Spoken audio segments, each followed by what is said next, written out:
That is quite literally what I'm saying, dude.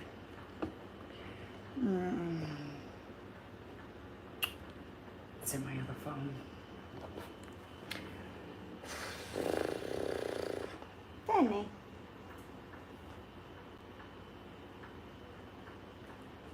Oh, my girl. That's my girl. You take your pause. Here he comes. Hold on, y'all. So I tried to do this earlier, but it kind of got hijacked with a different situation that I am involved in.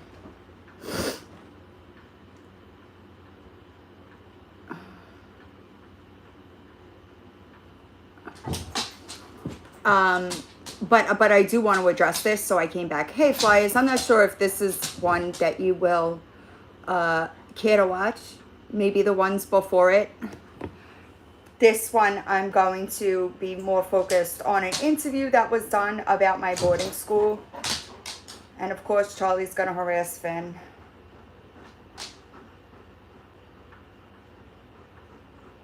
Hold on, I'm sorry. I also did not get coffee because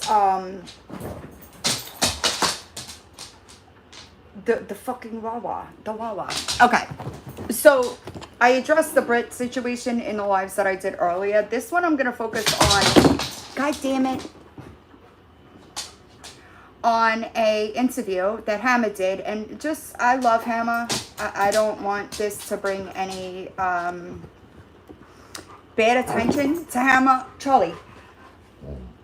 Because I do appreciate what he does, right? But this interview that he did, it was done on 5/21. It's a problem for me. It's a problem for me. And I did speak to Hammer about it because I do, I have an issue, right? So I'm going to go through the interview. That's what you get. Leave her alone. Leave her alone. Come here, Finn. Charlie is obsessed with the cat, dude. So, I'm back, Florida Great. I'm back. This interview, to me, sounds very much like somebody that may have been paid to change the narrative given about the school, right? There's a few things. Hi. There's a few things. She's gonna beat your ass. I don't even know why you bother. Why do you bother? There's a few things that he talks about. I should have set time, like, you know, markers, but I didn't. So we're just gonna go through it all. Podcast. Today is May 21st, 2024. I'm speaking with David. David went to the Family Foundation School in Hancock, New York. What years did you go, David? Somewhere in the early 90s. I'm going to say 91-ish. Wow, that's pretty early. Yeah. Yeah. Well, I'm old. Yeah. So first and foremost, I do want to say that the family school got more lenient as time went on, okay? It started out rough, right? I'm telling you. And he just keeps going back for more. So in 91, if we take what we know about the situation, right? It was investigated in 87. It was investigated in 92, right? All proven with a foil, okay?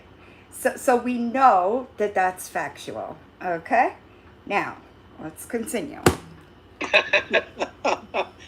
Okay, so we're going to get to David. Let me just a few announcements. I have, like I said, this podcast is on Monday and Tuesday, 5 o'clock Central Time. Well, if you want to be on, go. I love Jason. I just want to say that because there aren't many people that do what Jason does, right? And I don't blame him. I think that this guy had ulterior motives. Go ahead and see the banner there below. There's the number. It's also on the top of the channel page, okay? So, David, let's go ahead and start with why you went there. Were you a troubled kid, or go ahead? Yeah, so I was about 21 years old. And by the way, thank you for having me on. I know, it took a little while to get this together, and I know you're busy, so I want to thank you for that. You're welcome. The Family Foundation for me was an excellent experience, and it came out of a very dark period of my life. I was about 21 years old, I think, about when I got there. I was tricked in going, actually, from my father. So I do want to also say 21 is, so when the family did start, the family was primarily older kids. That's factual. Hi, I'm sorry. I know the first live kind of got hijacked. I meant to split it up more, but I was. Oops, my bad. That's him. That's not me. Can't hear you again. That's him. I can't hear you. All right, He goes in and out a couple of times. That's just want to true. let everybody in on what's coming up. He's going to come back on. Can you hear? So My cat is going to beat here's this the dog's calendar ass, y'all. dates here. I see there's people in the comment section now. Hello, everybody. I see we got 2 people watching right now. So we have the 27th. So while Carissa, this interview was happening, I wasn't there. I wasn't there. I got an email about it, and by the time I got in, he was ending. On the 28th, I did try to email Hammer because James Swift. I get really bad vibes, right? And I'm not saying, listen, there are kids that do say that the family school changed their life, but they're generally much later generation kids, right? Like they came after me, early 2000s, right? Around that time, because they did try to change their policies and procedures once they started getting investigated more. Okay. But in 91, come back on. Now, like I said, if you want to be on the podcast, that's a hard pass. In 91, to say that there was no abuse. Subscribe to the channel. That way you get No, absolutely not. Right? Now, you also got to remember, one of the cases is the sexual abuse case. I believe the one that was settled is from around that time. Okay? It doesn't take much research to find this stuff. Okay? I'll say that. And again, it's not Jason that I blame for this. I think more this guy has ulterior motives. I can hear you. Okay, I got to keep you off cam. I got to go to my ear with this phone because I'm having a hard time with the audio in my car. Is that okay? That's fine. That's fine. All right, I apologize. All right, so anyway, yeah, thanks.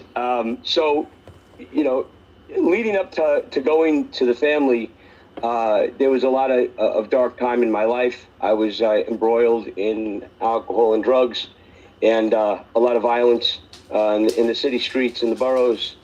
And I was finding my way into a lot of the rehabilitation facilities on Long Island. The last time prior to going there, I had a bad overdose. It was accidental, and my father, I ended up in another rehab after a hospital. My father said to me, let's go up and check this place. It's a long-term place. And I told him absolutely not. And he said, let's get out of here for the weekend. We just go take a look. Anyway, we go up there, and basically they showed me around. And before you know it, my father was, jetting down the road off the foundation, and he left me there. And it was probably the best thing that's ever happened to me in my life at that stage, because it was a major turning point for myself. When I got there, it was filled with a lot of young men and women. I wasn't at the age bracket that I would be going to the high school portion of the place. I was a little older, and so I was in the teaching part of it, but I still was, I really don't remember exactly what my day-to-day was. They had a lot of, work and stuff like that around at the time.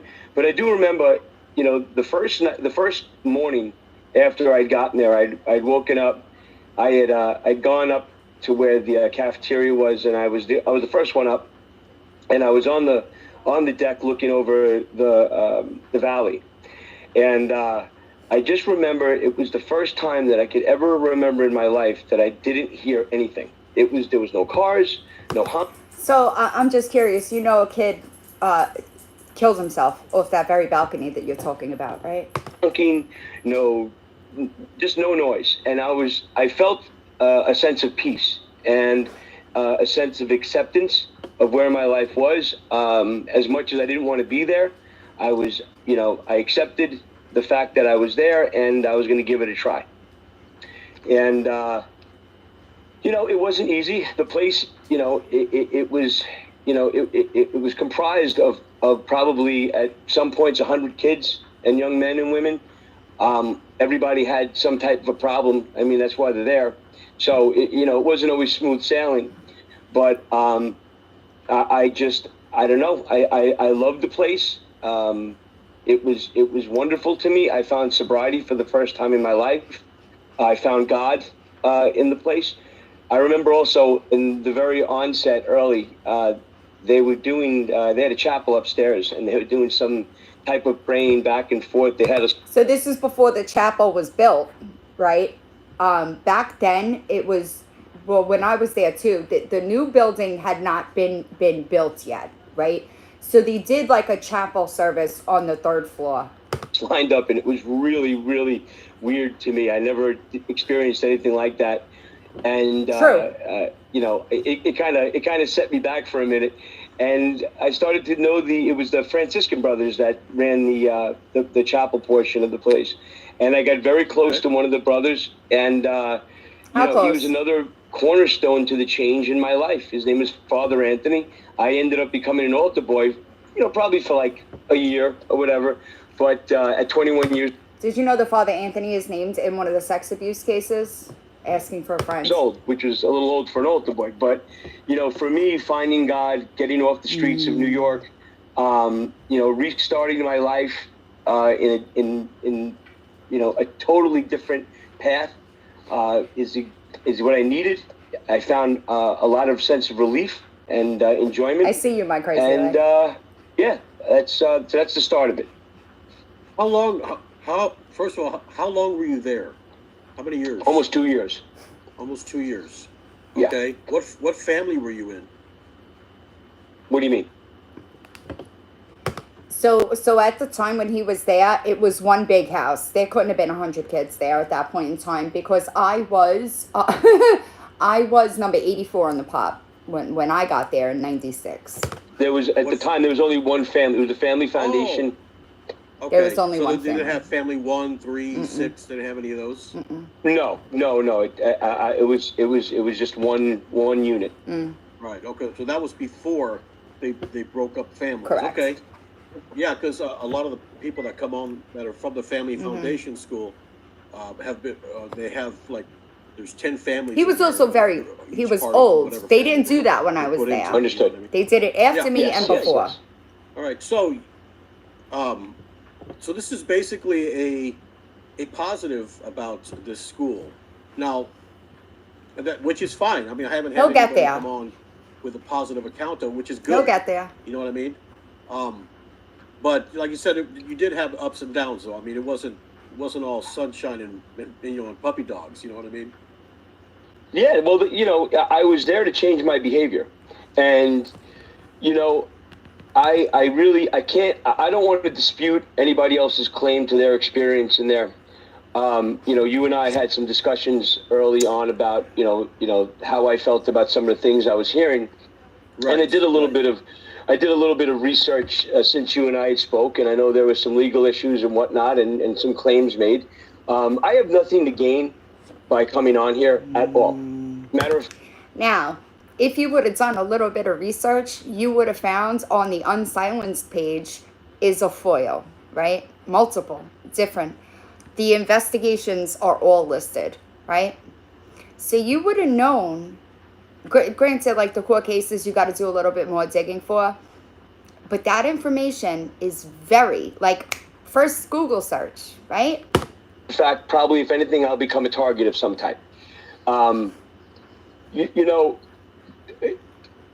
I can only say that when I say it wasn't all, sunshine and roses, there were behaviors that I had become accustomed to, from being on the streets and really, needing major change in my life. And, the place didn't completely change who I was, but I guess they say like, when the student's ready, the teacher will appear kind of thing. And that's kind of like, I guess, the way it was for me. I'm trying to set this phone up, and I'm failing. I can tell you there were so many cornerstones of, everything from work ethic, to being an altar boy with Father Anthony. I can't remember if at the time it was either Tony's mother or Rita's mother. She had lived on property. She had dementia. And one of the assignments that the kids would have, and they would do it voluntarily, was to help watch the mom, because she couldn't. Rita would be Tony and Betty's daughter, just so we're clear. She couldn't stay by herself. And, I was one of the volunteers for that. And, looking back, those are some of the things, there's a lot of learning, that comes out of doing, good deeds like that, and understanding, that human beings, they need help. And, as a young man, I don't know, those are just some of the cornerstones that stick out to me that, were really helpful to me. My experience there, when I say it was positive, I'm talking about the overall, but, the place was wonderful. I've spoken, and I've always spoken highly about it. And, years back, Somebody that went to my boarding school, 5 or 10 years ago, I saw however long Facebook has been out, probably a couple of years after it came out, I know I'm dating myself, excuse me. Yeah. But they had a Facebook page for the family, and there was a lot of kids that I had remembered that were on there that I knew and that I was there with. And, most of them really great kids. There were a couple that, I really didn't, I thought they were not my cup of tea. But, I would,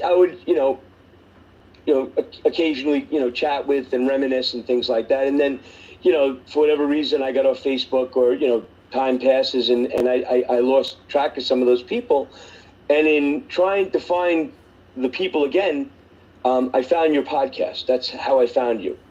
And I saw only negative feedback on the place. And it bothered me. It hurt me a little bit, because the place saved my life. And I'm not saying that somebody else's experience was the same as mine. I really don't know. I never saw anything bad happen there ever in my.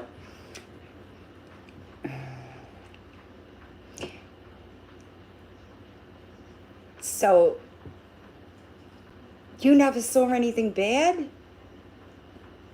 Because blankets and duct tape were a very big practice in 91. My life. I went to school with Tony's son, who was a lot smarter than I was, and he sure, helped me in college. I was at Broome Community College with him.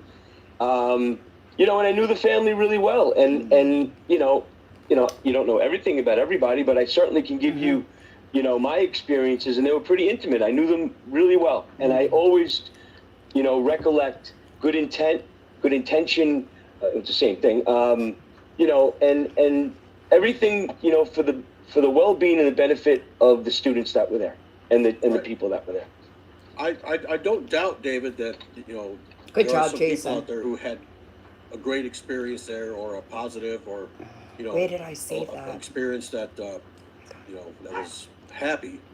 But the thing is, I've told people, hey, if you've had a good experience with one of these schools, please come on and share it. But nobody has. That's the only reason why when you saw the podcast and all you saw was negative, is because nobody who had a positive story ever came through. I've had people on the comments. Strange how that works, isn't it? It was fine. I had a good time. There was okay, well, come on and let us know. That way we can have a record of that, and nothing. So, I think okay. I just want to read this. Okay? This is a comment that was left in the family group on April 9th, which is after Paul was indicted and arrested. The ones who are dead can never say it, and the ones who are alive probably never will. So on behalf of the Argyros blood I carry in my veins, I am so sorry for all of the pain that has been caused. I am so ashamed of the legacy that my family has left behind. That comment was made by Tony and Betty's grandchild, who was also a student at the school, right? Her and her brother, actually. Okay? There are 35 comments on this post.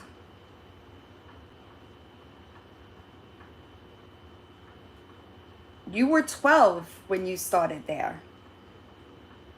I'm sorry for all you endured at the hands of your family. This is their bloodline apologizing.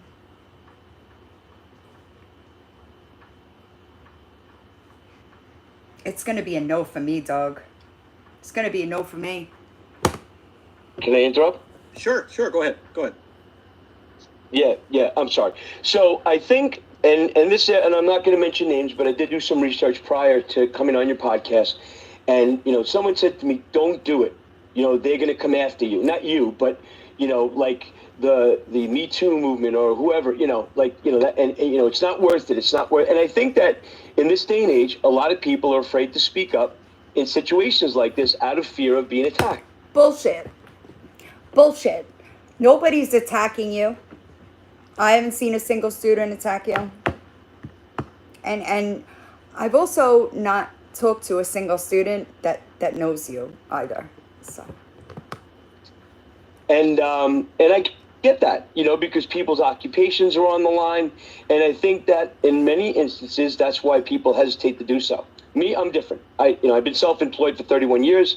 I own a couple of different businesses. I'm an absolute success. And I don't say that braggartly. I say that humbly, but it's the truth. I do the right thing by people, my employees. I serve the community. And I'm not afraid of being attacked, one of the things that, again, bothered me was I felt that, the originator, Tony Argyros, that started it, I felt like, the guy's dead. And I feel like, he can't defend himself, and his legacy is just getting destroyed. And their own family members apologize. His legacy is being destroyed because he owned a school that hundreds of children were abused at. Okay? And it upset me personally because the place changed my life, and understandably. Yes. That's why I came on. Right. Okay. So, did you ever have to, put rocks in buckets and haul them from place to place at all? I didn't do rocks. I split a lot of firewood, actually. That's funny. And bear in mind something. And it's funny that you say that. I'm glad you said that. That type of therapy was very commonplace in a lot of. That type of therapy has been proven to be ineffective, is what you meant to say. I don't know. For somebody in your field of expertise, I would imagine that you know that. Facilities. It wasn't the family or one or two. Sweeping sunshine off the roof, digging holes, things like that. The therapeutic... Digging your own grave? Communities of the maybe 80s and early 90s, they disappeared. But, at the time, it was commonplace. And whether it's seen as right or wrong now, at the time it seemed to be like the right thing to do. So we look back and a lot of people, I feel, and you and I had a little contention early on in our discussion about, Sure. some of the comments that I'd heard, but I feel like, it's really easy to take your life now and look at it and say, I'm going to point the finger at this because my life didn't turn out maybe the way I had wanted it. And I'm speaking of, just in an instant.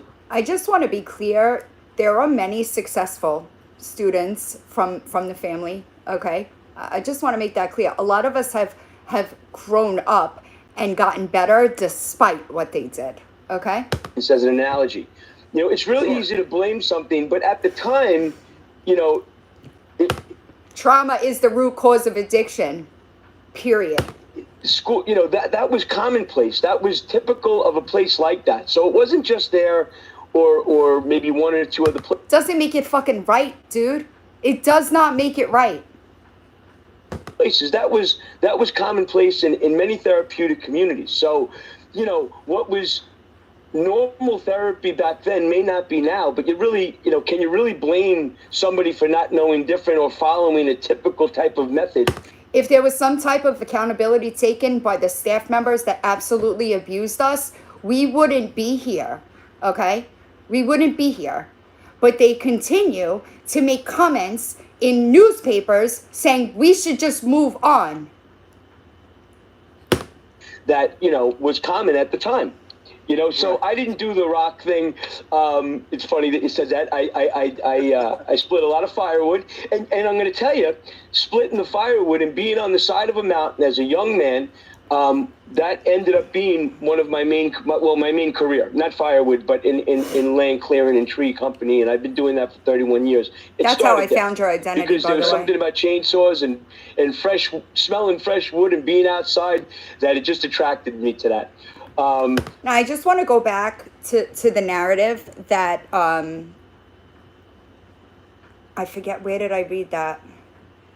I read it in the court documents or Jan's deposition, which, by the way, Jan Cherepko, I hope you're rotting in fucking hell, you piece of shit. Okay? In his deposition, he states that the work sanctions were used as a way for the student to reflect on what they did.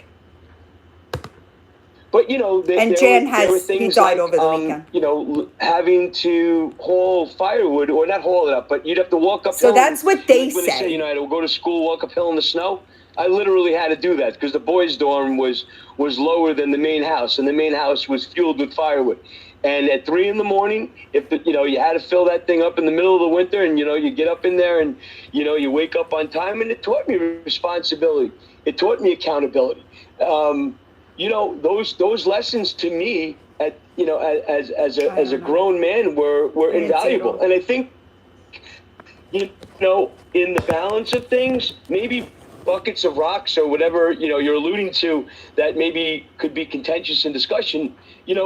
There's a balance there, and I think that the scale tipped a little bit on the other side now, where you're seeing a lot of I call it stand in the corner therapy, the way the parents started modeling, raising children, stand in the corner and all this kind of stuff. And you see them camping out on campuses now, standing up for terrorist organizations. That's how I equate that.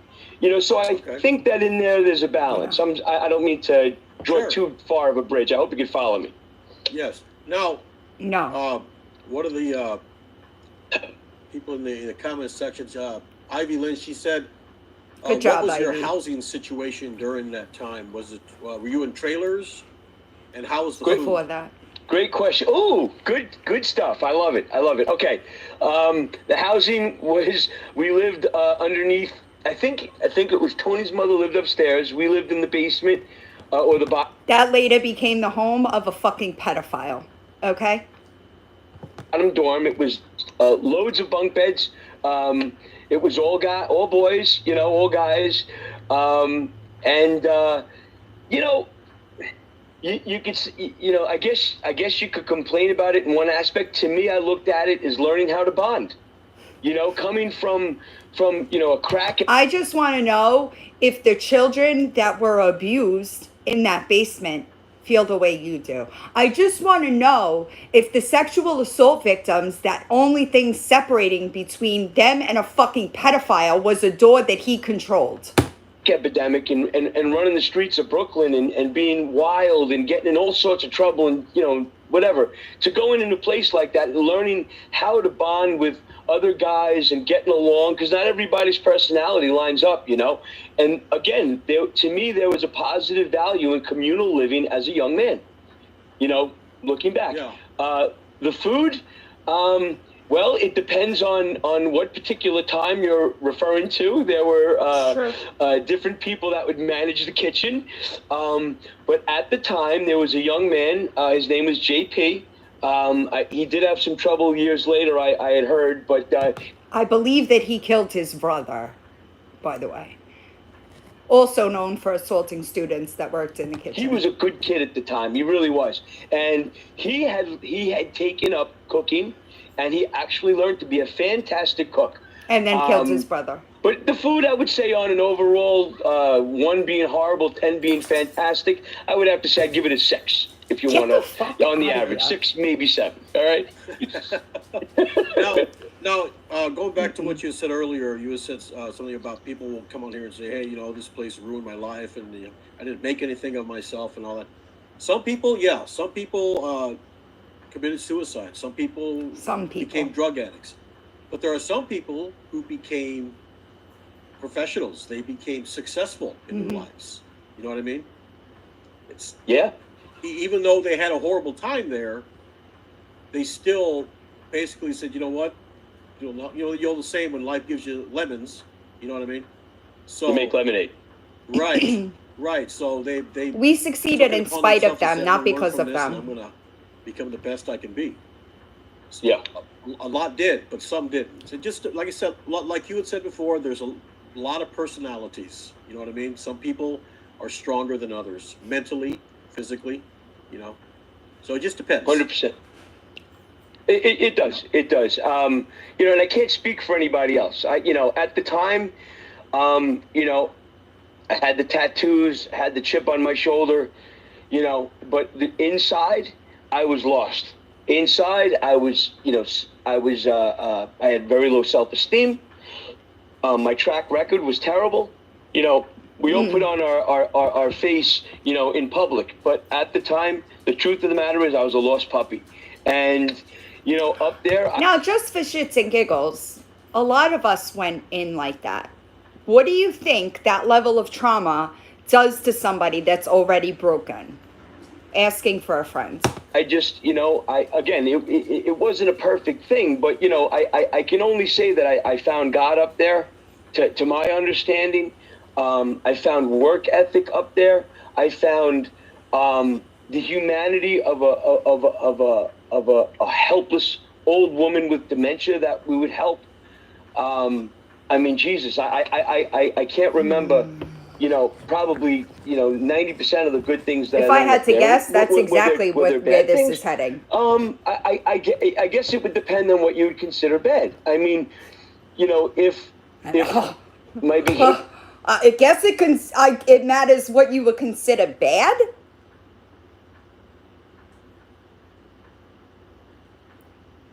Behavior, okay, let me say it like this. I can't remember ever getting in trouble or getting yelled at or having confronted at the table or whatever it might be for something that I didn't do.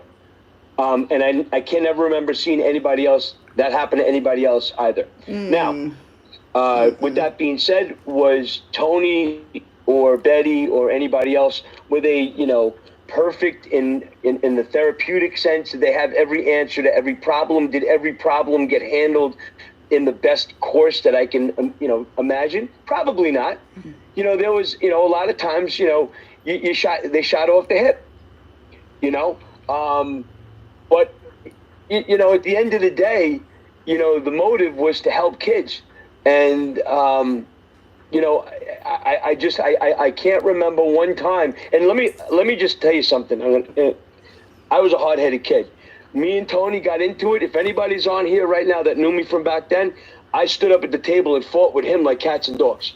Me and that guy. I'm going to call bullshit. You want to know why I'm going to call bullshit? Because Tony was disgusting. Okay?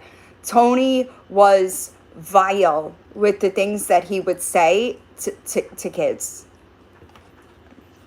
So I call bullshit. There is no way that you are a defiant, headstrong kid and you have an easy time at the family. It's not happening. It's not happening. I fought a lot, okay?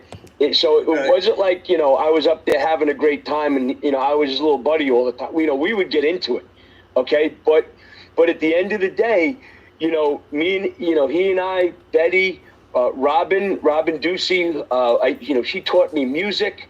I don't know. I could go on and on. There was just tons of lessons that I learned as a young man that So I did go through the Facebook. I don't think that he's friends with any of them on Facebook, but they're smart enough to know that we'll look. I took with me when I left. I did relapse on drugs for a little while after that. Imagine But that.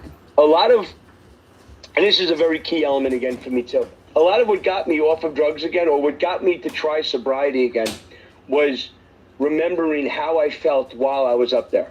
That's how it is with any addict. The peace I felt inside, the relief I got. Every addict. I don't know.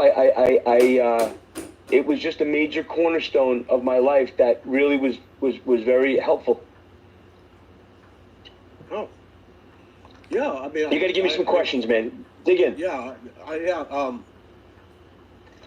Ivy Lynn said, "Did you lay low and go with the flow and not get noticed?" Well, Absolutely not. Absolutely You not. would have been punished harshly in 91. Harshly. I think what the problem was, David, was, like I said, you were there at an earlier time, right?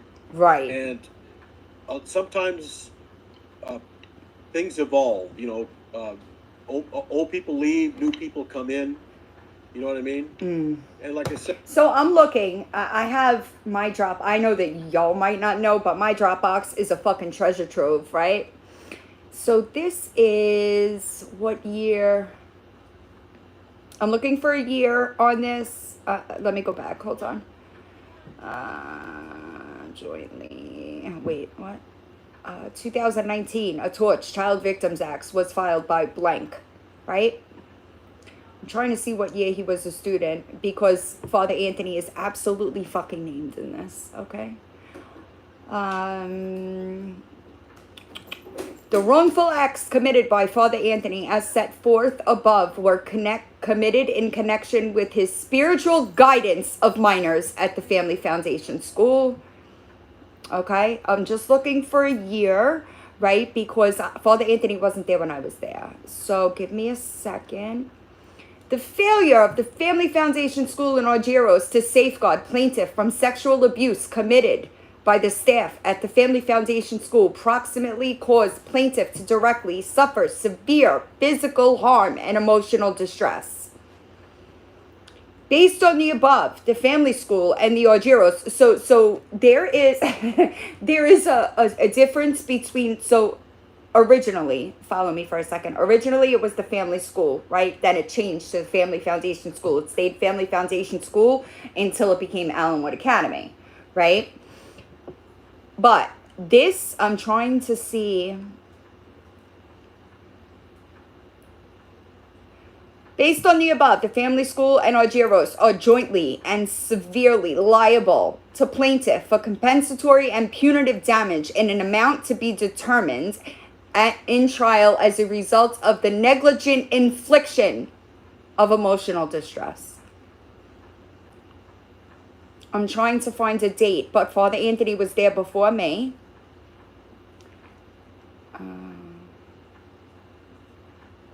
The wrongful acts committed by Father Anthony as set forth above was the proximate cause of severe. I'm calling bullshit. I'm calling bullshit.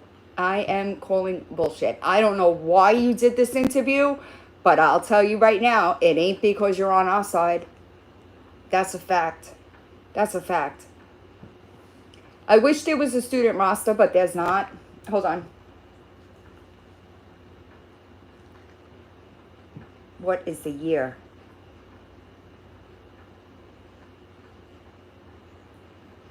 Sixth course of action.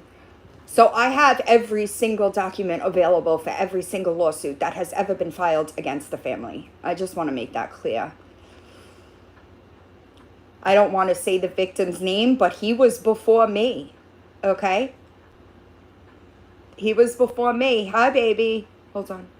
All right, here we go. Here we go.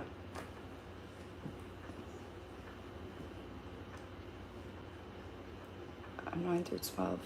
Give me a year, dude. I'm trying to scan them while looking for it. As I shake, because this makes me sick. Oh, 95. Okay. So he came right before me, right? But either way, all right, this is just like for shits and giggles, right? This is endless. This is just the family school, okay? This is just the family folder, all right?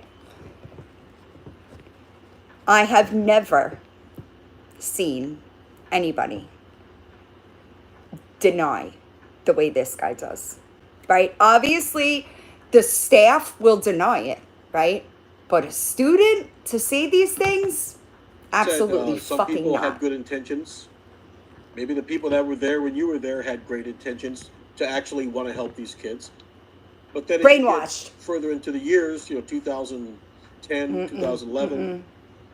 Maybe. I will say it again, I adore him, and I'm very grateful that he does what he does, but that is incorrect. I left in 97. The new school was built and completed, I believe, in early 98, right? And that's when the quiet rooms were there. So up until then, there were kids being restrained in blankets and duct tape. He didn't see any of that. Absolutely. But he also, it's coming, and it really made me angry because he absolutely invalidates our experience, right? Maybe some unscrupulous characters came in, you know what I meant, and decided They to were the exploit. unscrupulous characters. And because they did have times where they were wrapping kids up in blankets and duct taping them, for days. I don't know if I believe that. And if that were true, Uh-huh. and this is another important element. Okay. Well, you know what? Let me finish your point. I didn't mean to interrupt you. Good Excuse idea. me. Go ahead, finish. That's okay. I guess. Blankets. Well, what I was trying to say was, like you said, new people come in, old staff members. Old staff members leave, new staff members come in. Maybe they're not as, as Satanic? not trusting. Well, that's not the word, but they're just not willing to help. They're more in it for themselves. Some might Like be Porgia? sadists. Some might be people that love to torture kids. You never know because they weren't vetted, from what I've understood. Facts. They didn't go through background checks and all that kind of stuff. So anyway, go ahead. Yeah, so I can't speak for that. I'd be lying to say that I knew the answer. Okay, Right. or if some of the people that were there when I was there, meaning Tony's son, Betty, if they were still around, and something like that were to occur, knowing their character, about knowing how I know them and their character, I can't believe that they would allow something like that to go on. Listen to me, okay? I can fucking assure you, the first time I had to go to isolation, I was restrained in front of my entire family, brought down to a fucking boot closet where they wrapped me in a blanket with duct tape, and I stayed there for 5 fucking days, okay? No use of the bathroom, no use of anything, with somebody sitting there watching you. At no period of time are you gonna tell me that they did not know that that was fucking happening? The kid just disappears. Nobody asks where the fuck the kid is.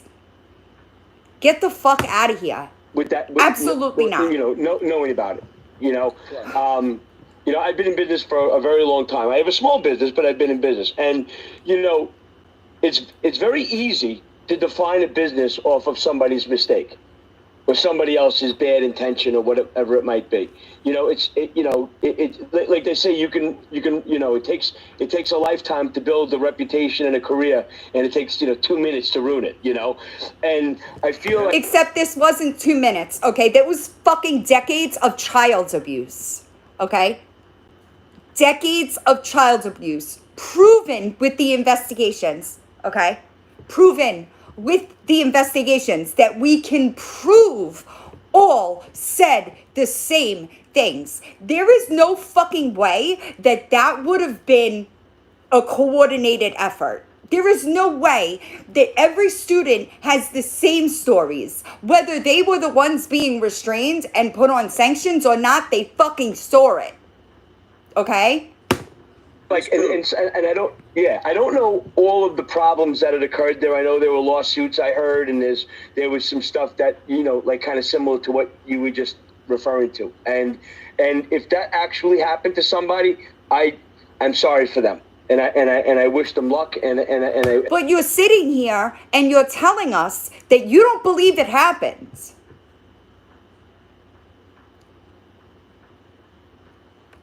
And I hope that, they're able to overcome whatever feelings they got from being mistreated. You know what would help that? A fucking apology. It's very hard for me to comprehend to know the character of somebody and to think that they would allow something like that to go on. I just don't believe that. I think that maybe it's possible that somebody may have done something unscrupulous to the degree you're saying. That's very possible, especially in a business that size.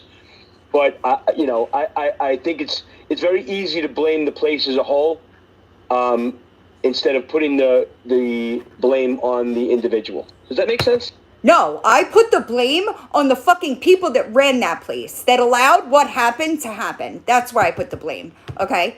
That's where I put the blame. Because it was their policies and procedures that those staff members were fucking following. Yes, that makes sense.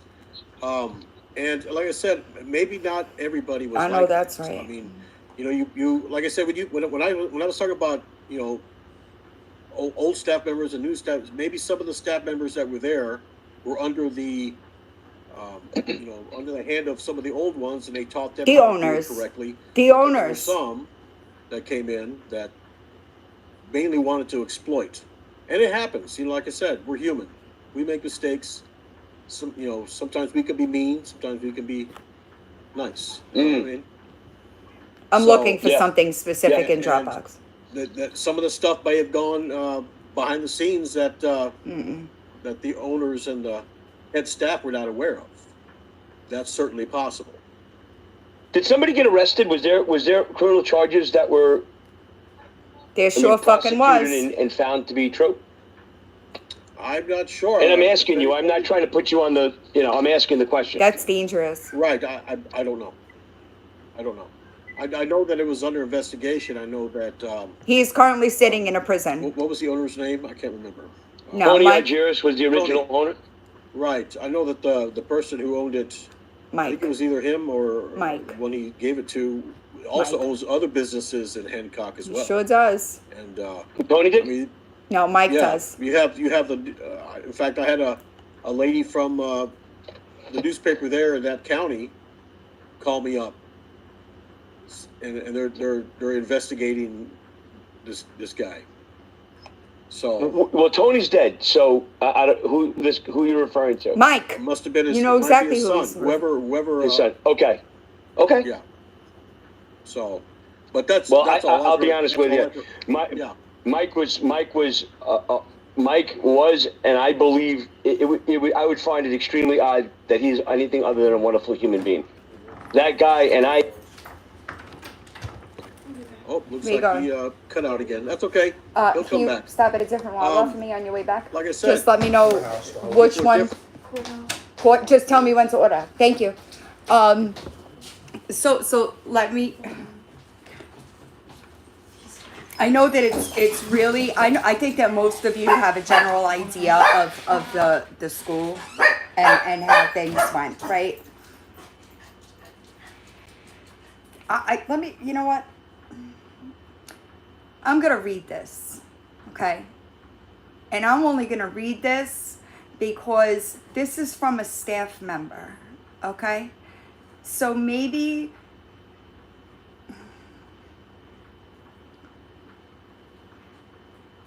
Hold on.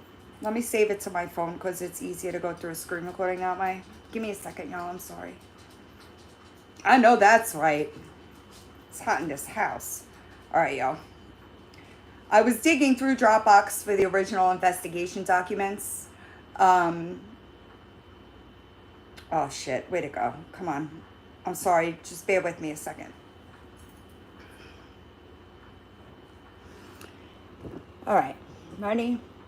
Hi, Margaret. This is Jimmy K, as most know me from the family school. Contrary Contrary to any, I'm sorry, why is this doing this? It's not letting my finger control it. Contrary to any impression I have given in the past, I am and will take responsibility for my part in the family school. No, my wife was not there, and no, she does not agree with the way the school was run. On the other hand, she wants to protect me and her channel. How that turns out, nobody knows, and I think you know what you mean. I'm messaging you because I think you want to help the students at the school. When whatever is all is said and done, you will see that I want to help them too. You are correct in saying that I have invalidated many of the students' claims of abuse. Yes, I have seen and heard most of what the former students claimed happened. However, given my background, I had that old school get over it mentality. This is also has to do with the fact that I never thought or any sexual or chargeable physical abuse occurred. Therefore, as you said, I did invalidate most of what the students said online, and I ignored it. There are two things to me that are important here. I did. The abused students at the school and my wife's channel. If you really want to help the students, you will read this. I will start by saying and be completely honest with you. If you have good intentions, please look at my wife's body of work on YouTube or blog or whatever else.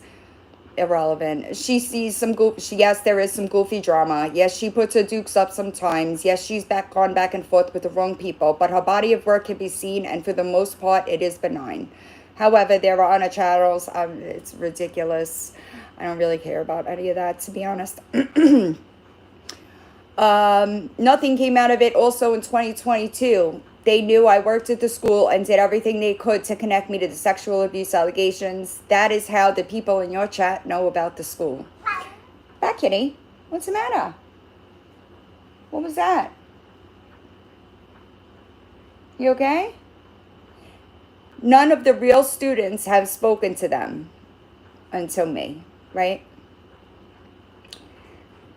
These people, blah, blah, blah. Apparently, they researched everything and read Liz's New York Times post. We did not. I was aware of it, but was just waiting to see who did the sexual abuse. Carolyn thought you meant 100 kids died at the school. She was not aware of the New York Times article regarding the number of former students who have died after they left the school. She would never make light of anyone's death. Please know, she does not know what went on fully at that school. As for the people who are commenting in your chat, most of the same people that have taken parts of the above, I'll disregard that. You can read their comments and see who they are. Read community posts. I'm not doing any of that. Civil action. Please do not think they care about any of the family school students. I'm going to say that I've seen more care from them than from y'all. They are using you to get to my wife. I hope you can sort through this stuff and see it. I will help you. Do your homework. If you want to have a better idea of who I am, contact some of the Mutual Family Foundation friends we have. I understand that if Jane Charipko knew this and never went to the authorities, that I could have as well. I promise you I did not know this. I am not the guy to ever do this around. If I knew, the parents and authorities would have been known. I thought that the parents knew, for the most part, about the sanctions. I am hurt for the students who went through this. I am now realizing what I was a part of. I am looking at the effect that the sanctions had on the students. Different students, different perspectives, different events. I do not know who you are in contact with, but I am in contact with a few students who are all over this. I know that there are some that are hurt and lashing out, which I cannot talk to right now. I wish them nothing but the best. Most are hurting for valid reasons. That's a staff member, right? Just checking. I remember the intense physical situation at the school. So you're going to tell me that a student, a staff member would acknowledge that, but not an old student?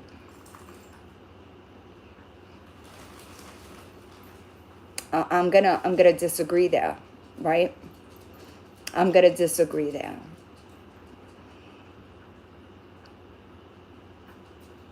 I'm going to disagree there. So you're going to tell me that a student, no, I agree, Princess Sarah. So just to be clear, in my world, if you did not report said abuse, you're a part of the problem to me. It's really cut and dry where I sit, right? Because there was a staff member that immediately left and triggered an investigation. A judge from New Jersey that triggered an investigation because of a student that he sent there that was abused. So this guy isn't gonna get on any fucking platform and say the shit he's saying. Different stuff happens. All right. I don't think he's trying to soil anybody's stories, but like I said, everybody's entitled. I agree, Prickly Pear. I didn't even respond. I did forward it to the feds because that's where my whether it's a positive I will do experience, anything which to help I them. think one person came on for Rebecca Home who had a positive experience, but either way, you know what I mean? Everybody's experience is their own. Okay, it's what you made out of it. Like Lynn was saying, did you just stay under the lay low and try not to ruffle any feathers? I'm sure a lot of people did. The students did, right? So listen, I understand that students had different levels of what they could deal with, right?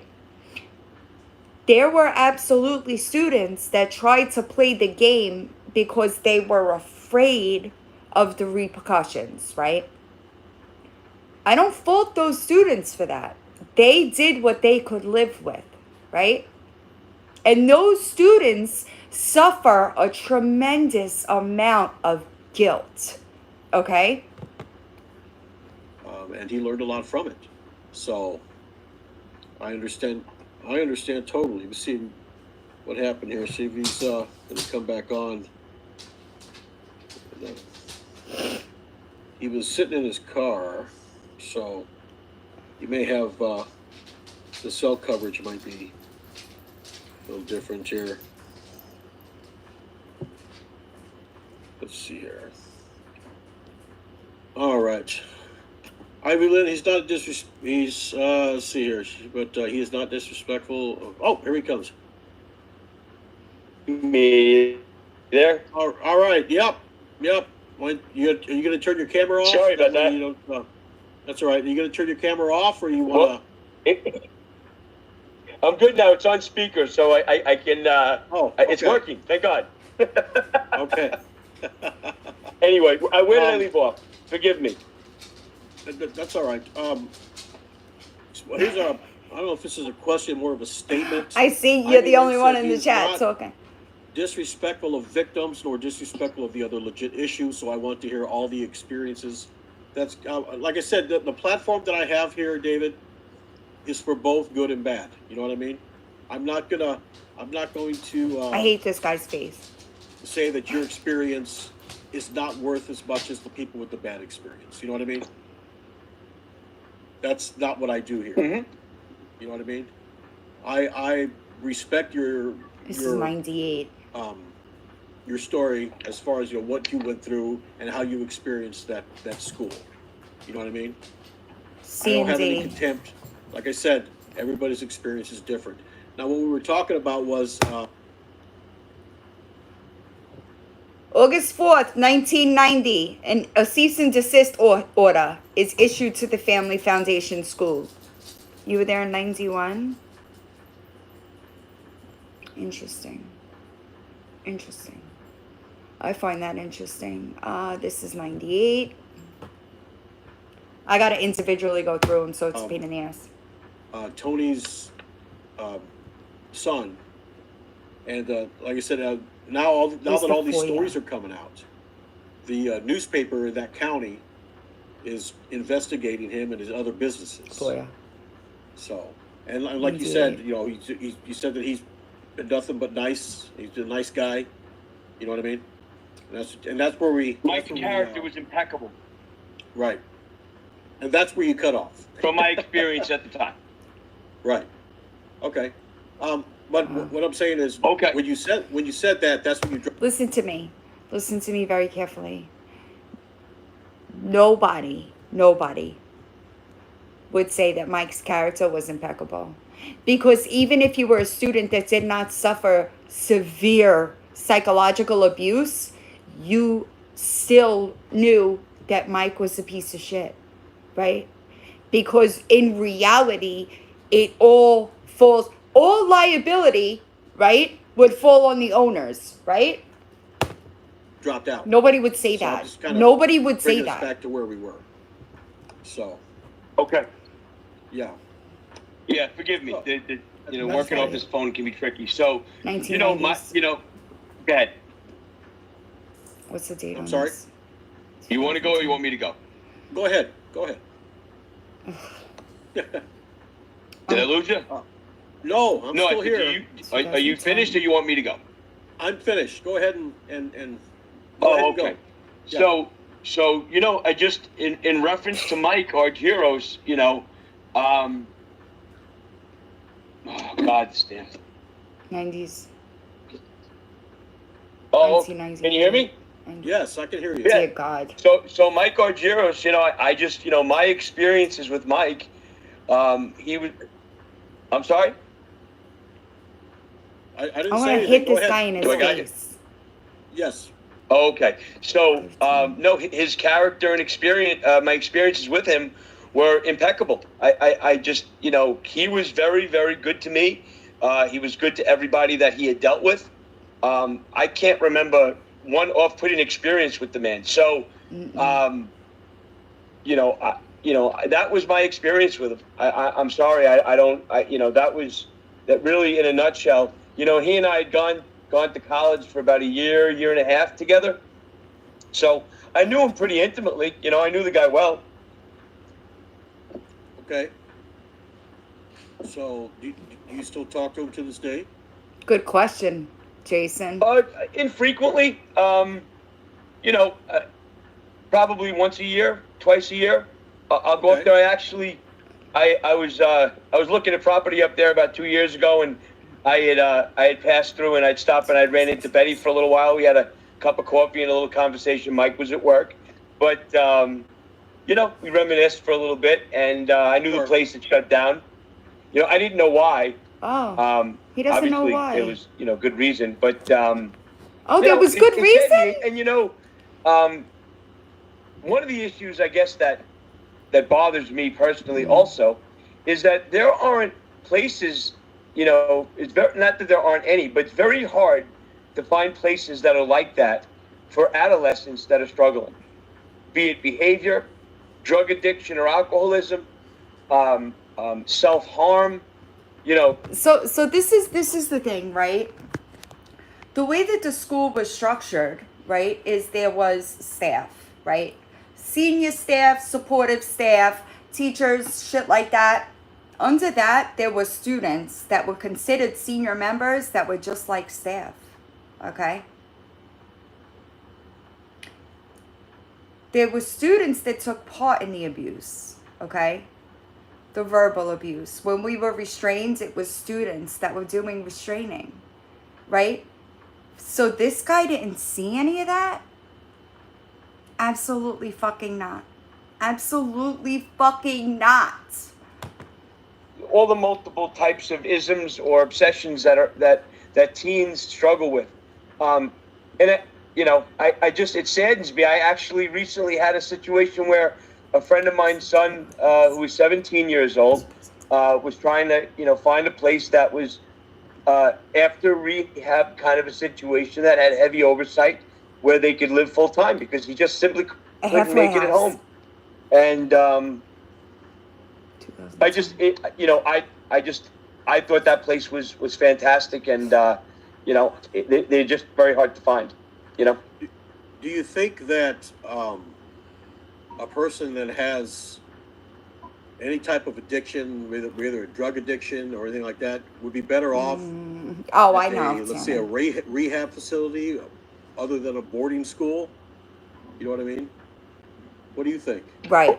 Well, Right. it would depend at what age. If it's during the, if it's in the stage of their lives when they're in high school, 13. yeah, I think it's extremely important. I mean, I didn't bring this up earlier on, but I am in the addiction field. Okay, I do housing for recovery. I have a farm. Sorry, y'all. I have to order coffee, so let Rehab- me pause it so that I can pay attention. It's been a rough day regarding my coffee situation around here, y'all. My local Wawa, okay, is their latte machine is broken. And if you know anything about me, I drink iced mocha lattes with a turbo, right? And their latte machine was broken. I'm working on it. He said he was there for 2 years. I'm working on it. Hold on. So my sister, she was going near a new Wawa, a different Wawa. So I'm telling her to, I'm ordering. Hold on. In-store pickup. I'm sorry. So listen, I really, I'm having a hard time. It's a problem. It's a problem for me, right? Because to me, okay, like, even if you did not get abused, you still saw abuse. I don't know what this guy's motive is, honestly, but it's something. It's something. I'm working on it. I ordered, hold on. I did order. I'm just waiting for the number to pop up. Thank you. There's something, right? And I did get to this, I came in like just as he was ending. 698, 698, sorry.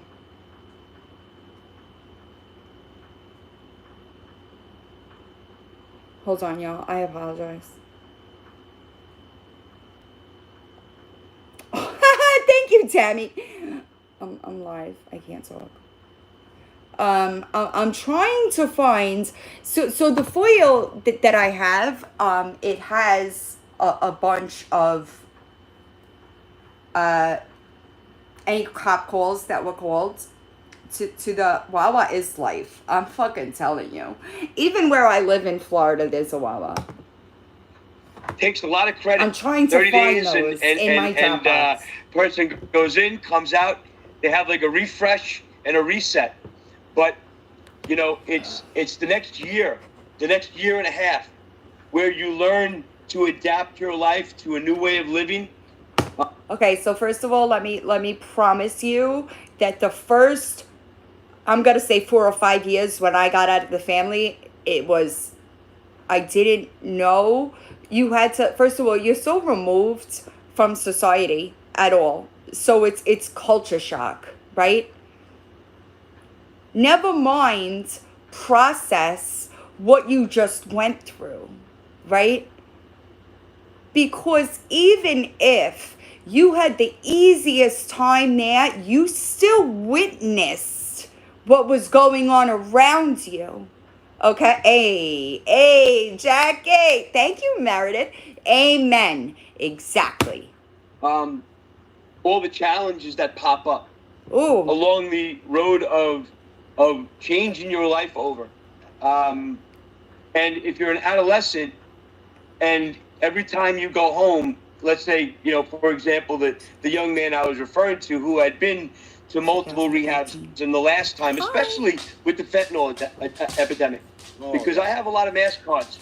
It's insane. It's like Vietnam, right? So, you know,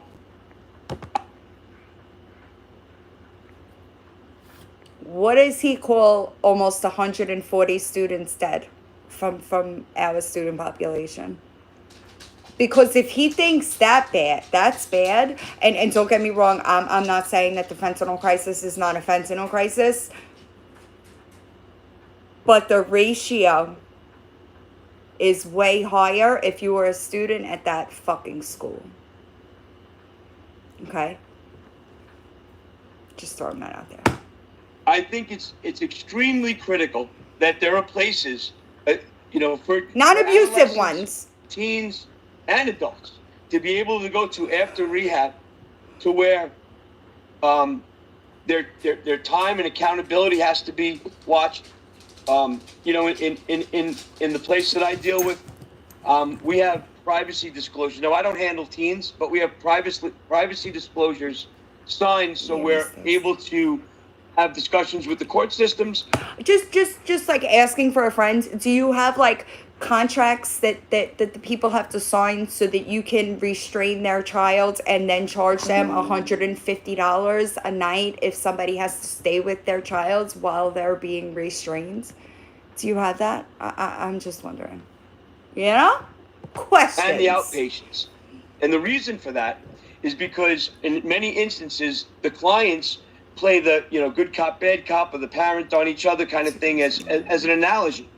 But when you can have discussions about drug testing and changes in behavior, that first year with that type of oversight is critical in someone's recovery. And at a teen's age, it's also it can be a little dicey also, because depending on what stage the teenager is at, there can also be an adverse effect, because you could be opening that person up to knowledge and different types of individuals that are further down the road in their drug addiction, so they can learn bad behaviors at the same time. At any age, I mean, it's not a perfect science, but at the end of the day, especially with the fentanyl epidemic, we lose so many damn kids to this disease that the shoulda, coulda, wouldas are all over the place, and they're. I just want to throw out there that the Family Foundation School never had a certification to operate as a drug or alcohol treatment center. Okay, just thought that we should throw that out there. A lot of tears falling. There are a lot of bad, sad stories that didn't have to be, and these types of places. Again, whether the family in the end of the day wasn't the place that I was at, in my experience, I can't say. And again, I have my heart goes out to anybody that had a bad experience, and I really mean that. But the experience that I had and the type of place that I was at, not only was critical to fixing my life and helping me in the areas, not only with the drug addiction, because the drug addiction when I got there was already at bay. It was the personality disorders and the all the isms at AA, and if you know about the steps and the character defects and the 7 deadly sins, that's where the behaviors need monitoring, need changing, need work. You couple that with some type of spirituality, whether you're a God-fearing person, whatever religion you belong to, or just a spiritual person. Finding the humility to find that there's someone greater than you out there to help guide you. These seeds are. It's not that I'm not I'm a Catholic, but I'm not a practicing Catholic. I'm much more spiritual than religious. But I spent 3 hours on my knees every Sunday praying that somebody would come and save us from that place. Okay? Critical, because they're lost in drug addiction. And even forget about drug addiction, just bad behaviors. There were kids that were there that didn't have drug problems. They came from shitty homes. They had crappy parents. Fact. You know how many? I'll bet you those kids still wound up with the drug problem, though. And they weren't taught right, and they were good kids. I remember a couple of, without naming names, that they had a lot of struggles, and then they blossomed after some time. They started to come out of their skin. They, regardless of their skin color or their gender, there were freedoms that started to unveil. Did he say regardless of color or gender? Because I can assure you, the kids that were not straight had a really fucking hard time at the family school. That were amazing to me. And, I'm kind of going all over the place, so forgive me, but it's passionate. and some people need to be put on the right path. Some people need guidance. Some people need structure. I'll agree with that. You know what I mean?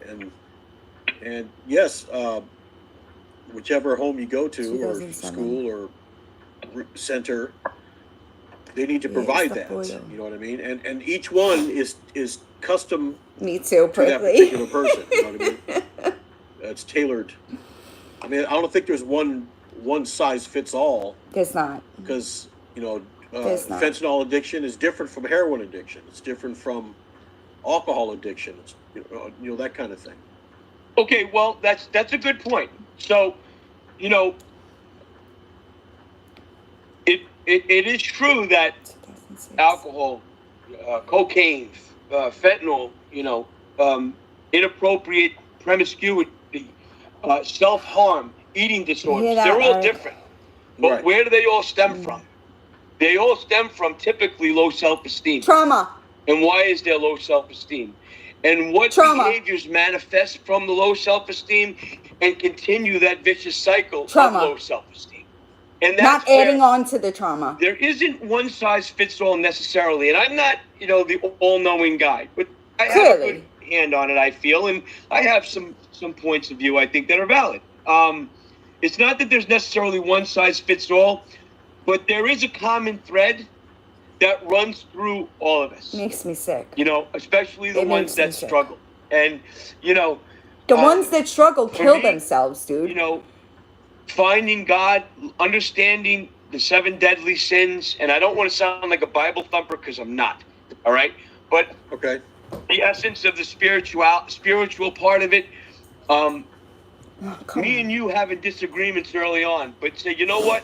Let's have a conversation. You know, maybe there's something you're going to teach me. Maybe there's something I'm going to teach you, or maybe we're just going to find a Maybe common you ground would or better something like start that. shutting let's the get it fuck going. up. You know, let's talk about Sure. the passion in it. You know, at the end of the day, bro, It's I've seen sickening. so many fucking people die from drug overdoses.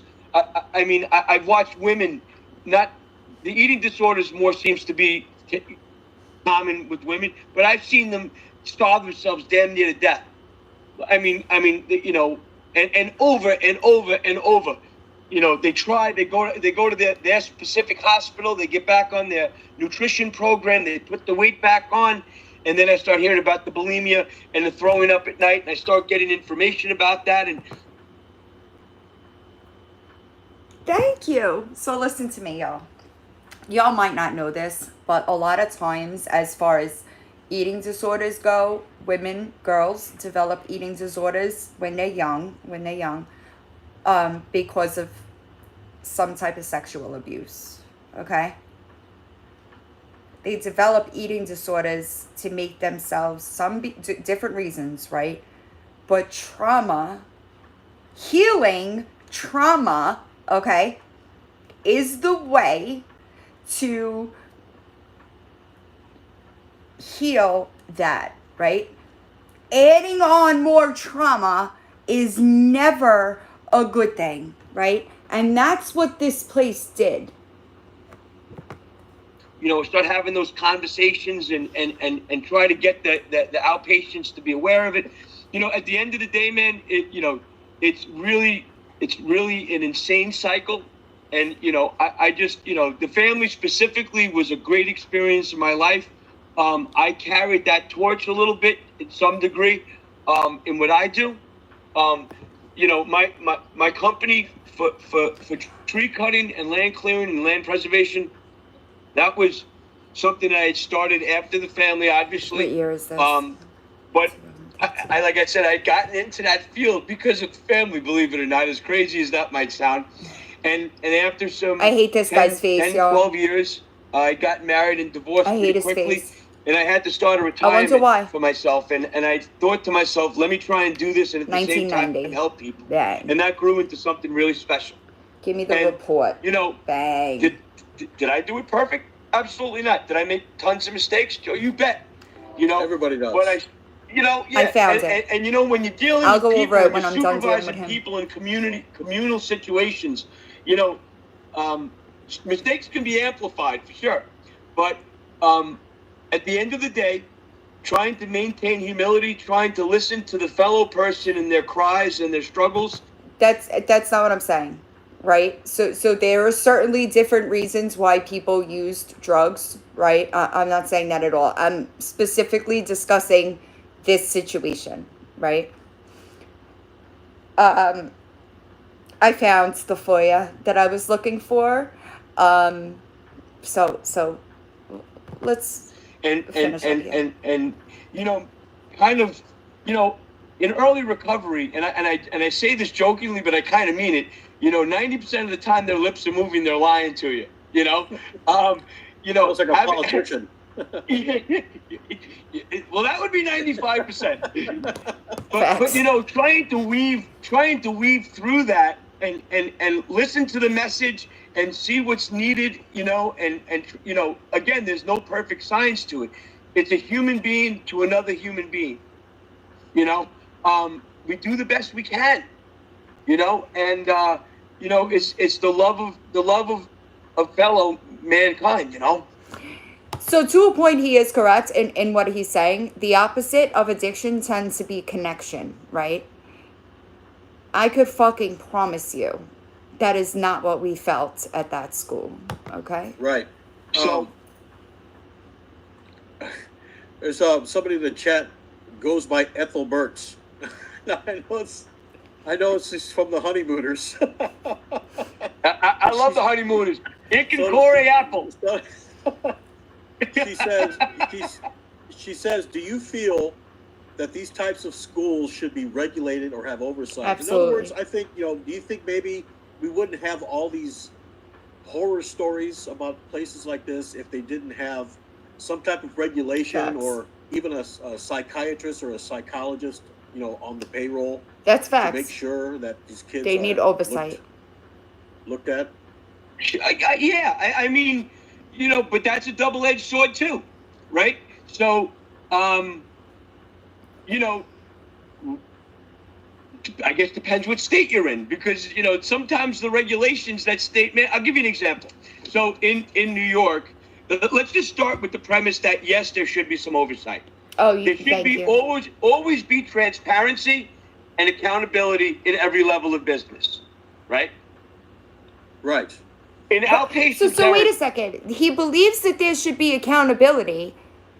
So why does Mike Argyros get to walk around? Watch, I'll have a C&D in my email probably. Why does he get to walk around without taking accountability for the facts? Okay, let's just deal with facts here. Okay, children were abused at a facility that he runs. Fact. Okay, 140 students have died from overdoses or suicides. Fact. Why does he not have... Listen to me. These people drilled into us accountability. Take your inventory. Do this, do that. Where the fuck is theirs? Because from where I'm sitting, we're the only ones that can do that.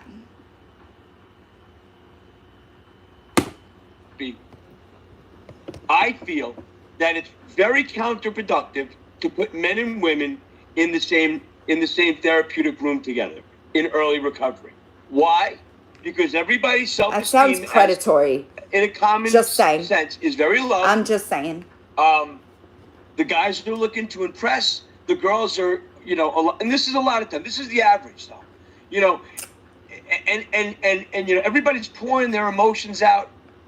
And I feel and like that is a fucking projection, and that is predatory behavior. By mistake in those kinds of circumstances. Now, the reason that happens Did I hear is him because right? in many instances the state mandates it. I'll give you another example, a personal one. Being in outpatient therapy, the state You and me mandates both, that Eric. the outpatients take a certain amount of people out of jail on probation or on parole. A lot of people that are on probation, on parole for drugs and alcohol are lying. They're drug dealers that copped a lesser Right? plate, Is it just claiming me? that they're drug Am I the only addicts. one that caught that, You or take no? a guy or a girl, but more so on the guys in this department, I would say, in this area, and you put him in an outpatient that he doesn't really have a drug problem. So I will say this. The things that he is saying is a very staff-esque response. A student wouldn't say these things. Like, they just wouldn't. He's a drug dealer that's claiming to have a drug problem to get a lesser charge. Now, you put him in a therapeutic setting where you have 10 to 15 different people in a circle pouring their heart out. They're discussing their personal matters. Do you think that that guy is going to be on the same playing field as everybody else? He's not an addict. Because I'm going to tell you, it's What? not. You know, No. And at the time, you know, when I was in that setting, this one guy specifically, I was in business for a while, and he was always talking about how much he's making, slinging this and It's like slinging you. that, and shooting stuff out of the side of his mouth. And I would challenge him all the time because I wasn't afraid of him and I really didn't care. But the truth of the matter is, it poisons the water. Because, you know, people that are authentically trying to get sober, even if they're a little problematic or you know, it's a sliding scale.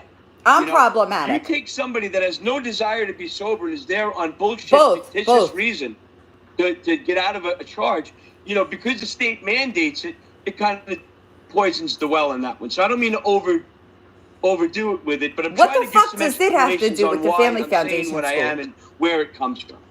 Sure. But oversight is important and transparency is super, super important. Yes, 100%. But Mike Argyros is an impeccable No, More human. questions? Whenever you had phone calls to your parents and you Nobody. wrote letters, Yeah. right? Were they monitored? Were your phone calls monitored? Were your letters read and then Yes. brought back to you and said, "Hey, you can't say this"? Absolutely. Or do you remember? He's going to I plead don't the think fifth. I don't. You know, it's funny. My mother died last June. Very Sorry hard for for that. me. Thank you. Yeah, it was very hard for me. At 54 years old, I cried like a baby. It threw me in a tailspin. And But my mother died 3 years ago. I know exactly what you're going through. I'm sorry. Yeah, it was like my mom was everything to me. But I saw a letter that I had written her, and only until you just asked me this question, I'm going to say that letter, it was an apology letter to my mom about stuff that I stole from her while I was in addiction. And I'm going to say that I probably wrote it when I was in the family. Now that I'm going to get choked up if I'm not careful. I probably wrote that letter while I was there. And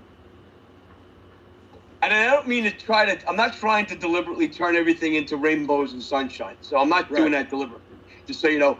But it just dawned on me. I don't know if what was monitored and what wasn't. Everything was I really monitored. didn't care. I Everything was was really monitored. messed up when I went there, and I found relief while I was there. Again, I fought with Tony left and right. Me and him didn't agree on much. He broke my chops a lot. Yeah, I was challenged a lot. Some of the kids in there, I would get into it with sometimes or whatever. So it wasn't perfect, but I found a side of life that I had lost, and I think, and I was probably a little bit extreme in this way. I was happier to be there than I was going back home. So I can't say that my experience in that point, if there was kids that were younger than me that were forced there to go to school, I could see them writing home more and wanting to go home. It was a different stage of life for me than someone that was, say, 14 or 15 in high school. So I would leave open leeway to them having very harsh feelings if their letters were looked at or phone calls monitored. I really don't know. Okay. Now, here's a pre-question to the next question. All right. When you were there in the early 90s, did they have what was called table topics? Yes. I don't know if it was called that. Give me more. It's where basically you all get What? everybody gets together in a big room and they start accusing people of doing stuff and making them held accountable, even though Yes. some Yes. of it wasn't. Okay. Right. Hell Now, yeah. with that being said, my crazy life, she says, do you think table topics was harmful to the teenager's self-esteem? Good question. Yeah.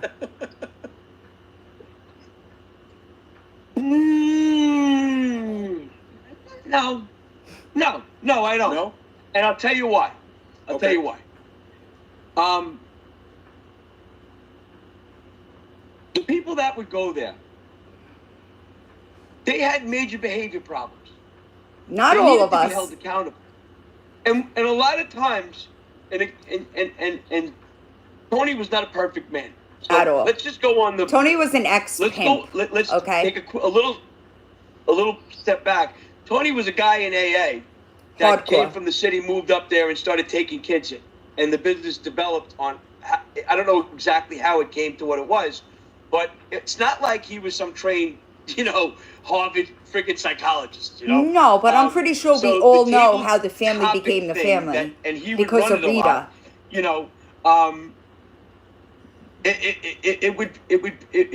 They light your ass on fire if you did something wrong. And sometimes Tony would say things that were out of left field, and he was wrong with what he said. Sometimes he'd say things that were I wouldn't agree with. But the general minors, overall just so we're clear. idea of having to live with Very brothers sexually and sisters, because it was a explicit. family, that was the premise. These are your new brothers and sisters, regardless of whether it's a guy, girl, straight, gay, black, white, Spanish, didn't matter. Hard These are brothers and pass. sisters, and you got to treat them with respect, and you got to be accountable for behavior. Hancock, New and York. you get called, and sometimes you get picked on, and it wasn't relevant. I mean, you stood up and you took your lashes sometimes. But you know what, bro? In life, isn't that how life is? I mean, Yeah. You do something wrong, you got to stand and get your ass kicked, and hopefully you learn it at an earlier age, so when you get into your adulthood, you don't make those same mistakes. So yes, but I'm sorry. I'm from Staten Island. So yes, but Tammy, but to the table topics were often sexual in nature, right? We were minors. Okay? My first table topic, I was there for 3 days, okay? I had no idea what the fuck was going on. I was brought up in front of people that I did not know, and I was put on Blackout with Boys and called a whore because of a simple conversation that I had with a male student. But because that male student, he was on shadow at the time, and his shadow wanted to look good, they brought me up for a simple conversation that I had with a boy. I stayed on Blackout with Boys for the entirety of my 18-month stay. Okay? No interaction with any male students. Do you think that had negative repercussions into my adult life, being that those were my formative years where I should have been learning healthy interaction with the opposite sex? Do you think that was in any way productive? Because it was not. It was not. Also, students that were not straight were abused and degraded for their sexuality.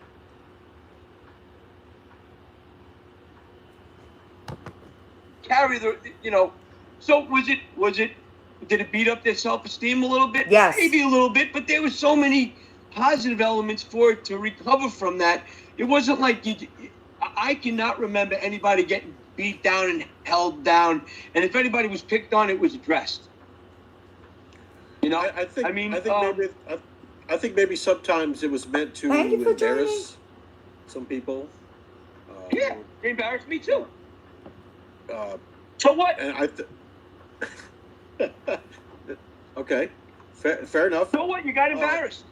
Right, but do you think that maybe some of those may have been used to be vindictive against somebody else? So let's say, Yes. jealousy. Hey, I'm gonna say something about this person that's not true. Of course. Oh, see, we had But- different Of course, dorms, anyway, but get him we in trouble. did. I would Wait, are say you talking that- about rehab? I would say that 1,000%. That's very possible. Are you talking about a treatment center? Because this was not a treatment center. This was a therapeutic boarding school. Yeah, this is not. This is we're talking about like a school, like, I don't know if you watch Netflix, the program. It's more like that. Hold on one second, y'all.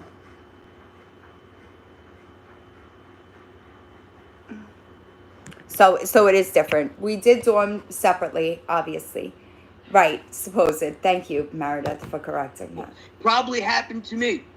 You know, you're mixing young boys and girls together. Some girls like some boys like some girls. They're not getting what the attention that they want. They say things, and that's just one of a million things that could have happened. Right. Life ain't fair. Candace Owens said, "Somebody get a helmet." You know, whatever. Yeah. You know, Life sucks, yeah. get a helmet. I mean, Yep.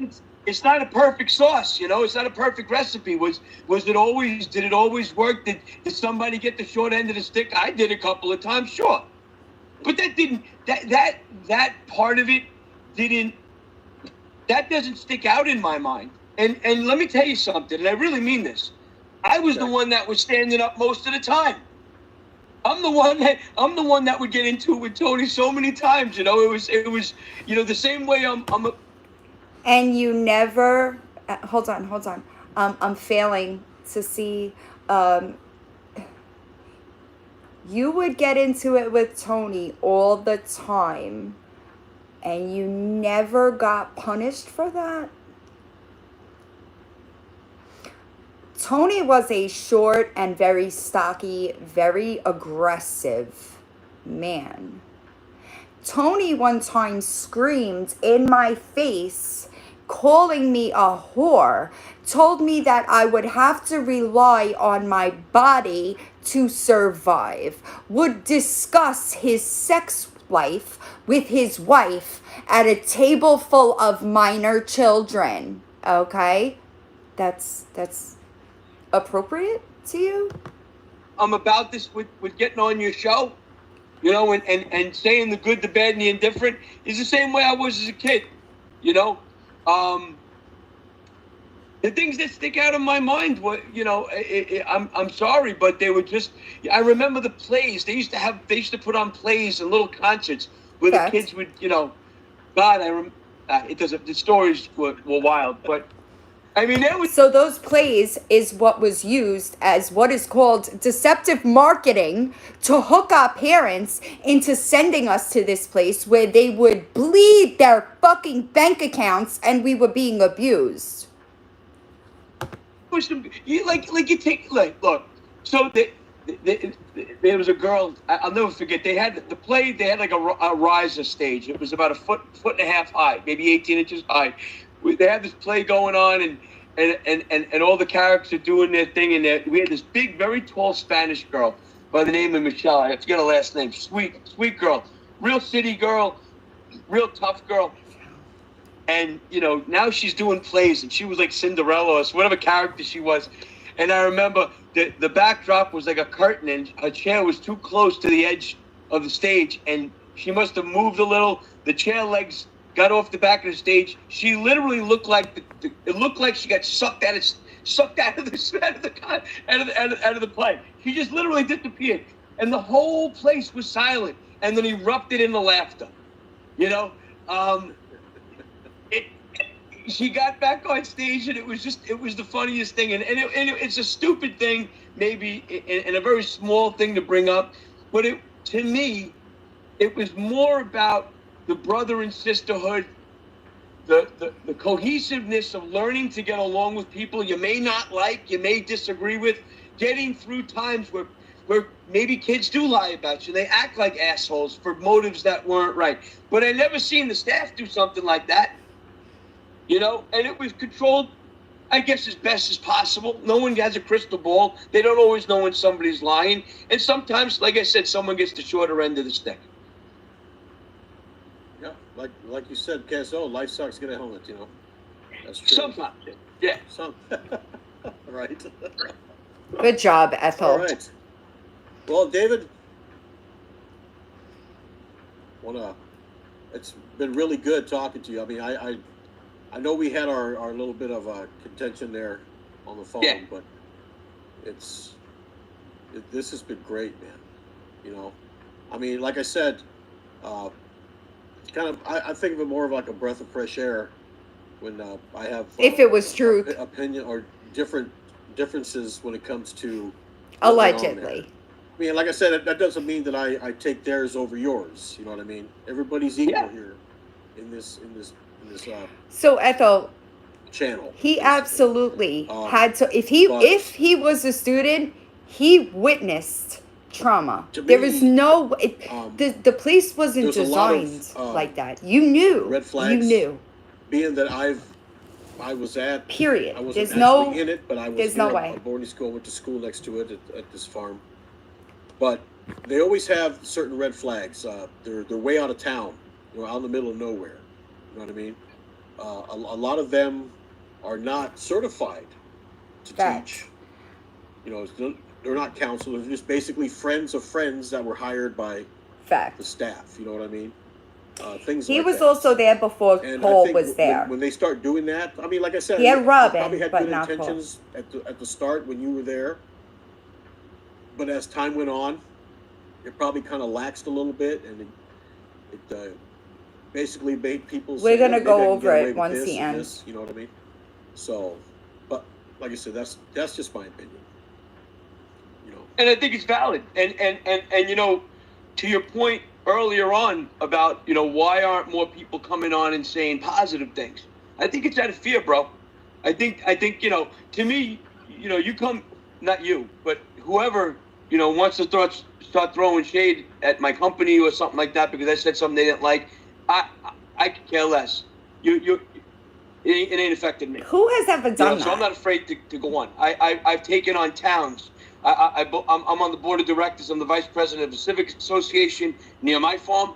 Also, how I found you. And I took that position because because of a crime that was committed outside of my place and the crime that was going on, and I've had to literally take on a lot of problematic situations My crazy in the life. community.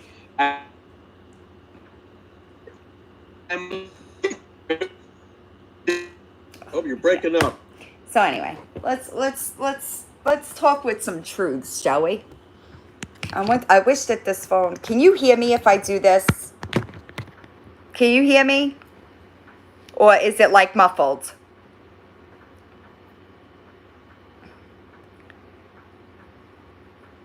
I am super tired. Ivy, can you hear me? You can hear me? All right. So, this,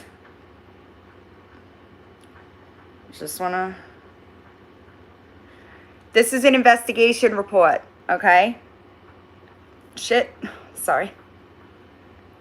January 3rd, 1990, right? So if you were there in 91, right, it was already under investigation, at least once prior, okay? Let's just see the comparison in the things that were in the investigation that say or give credibility to the stories that we've told, shall we? The facility had been previously inspected on October 2nd, 1987 by representatives from the Division of Alcoholism and Alcohol Abuse, the Division of Substance Abuse Services, and the Department of Social Services. At that time, the family was described by its operators as a school and home of everyday living with academic and vocational components strongly permeated by religious and AA principles. It was claimed that the family was not a facility for rehabilitation and did not offer treatment services or therapy. Only teachers at the school were considered to be staff.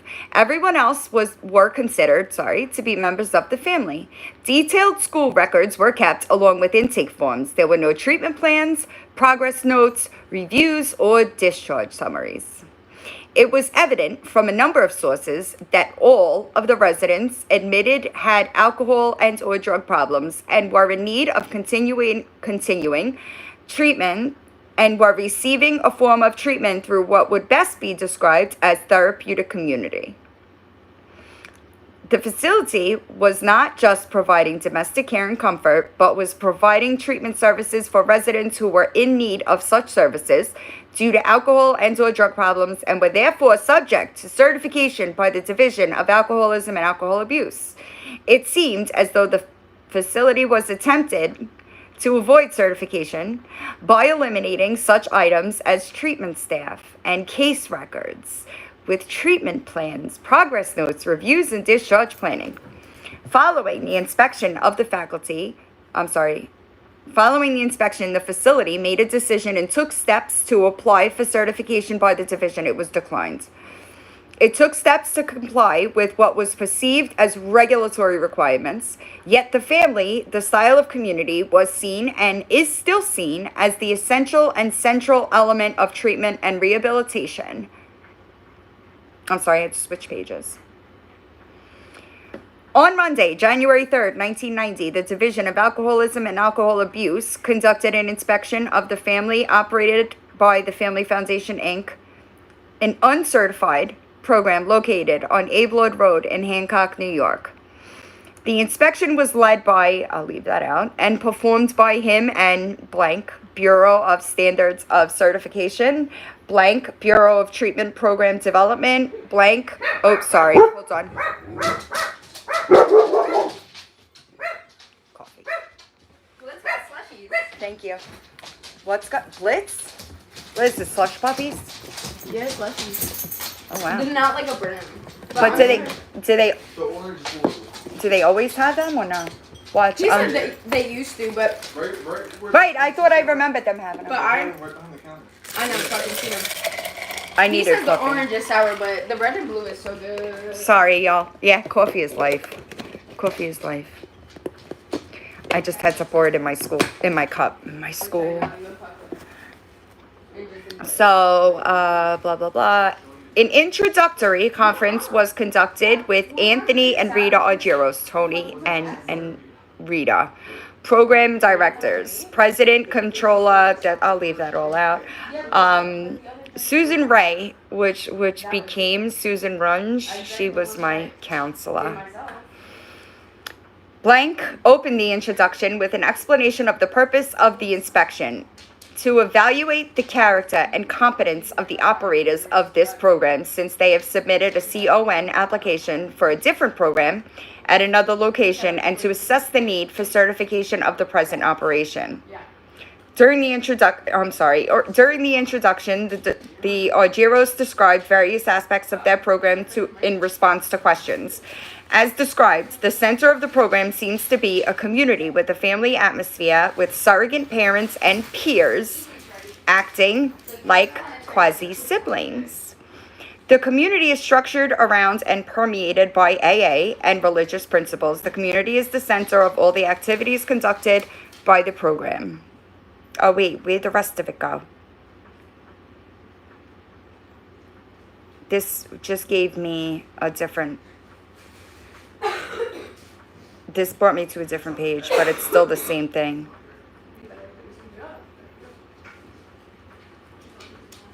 Total census of the day of the inspection was 47 residents. Where did he get 100 from?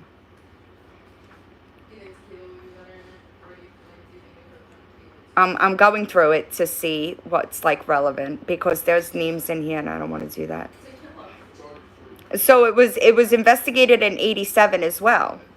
So like, what is this guy talking about?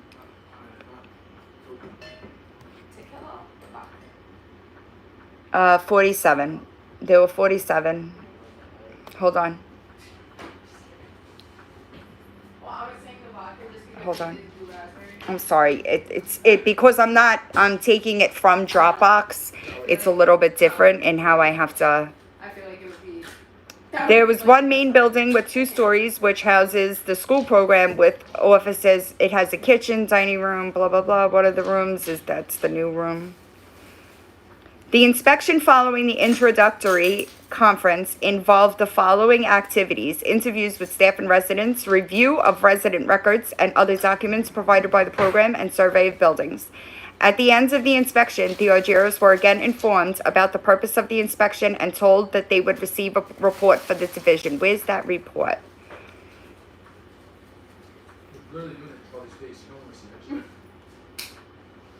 I want the actual report. You know what I mean? I don't want the bullshit.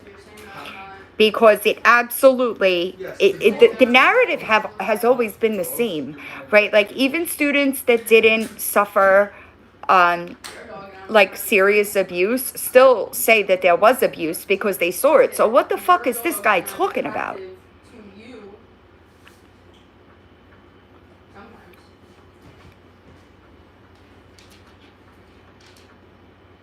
And you got to remember that 9 times out of 10, when things like this would happen, we were afraid to say anything about what was actually going on. You know what I mean? In terms of, no.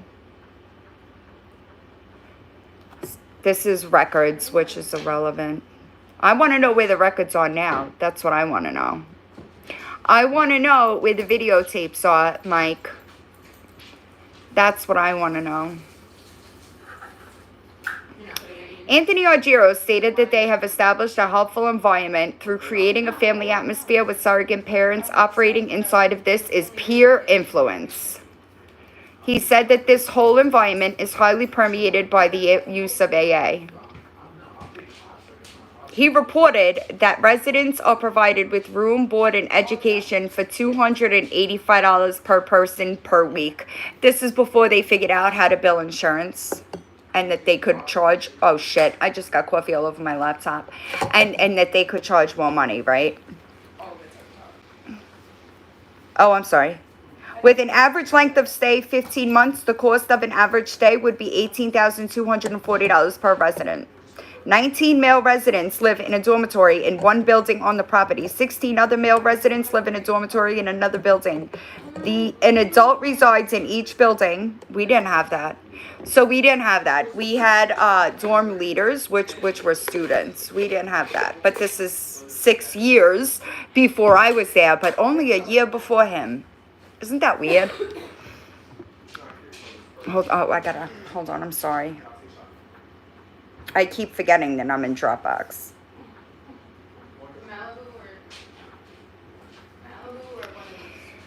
Conclusion. It is evident that persons are being admitted as residents to the family because they are judged to have alcohol and/or drug problems, and they in fact do have such problems. To some extent, all residents are mentally disabled by virtue of alcoholism and substance dependence, but they had no license to treat that, right? It's weird how that works. And it's weird how they allowed Tony to narrate this. It's wild.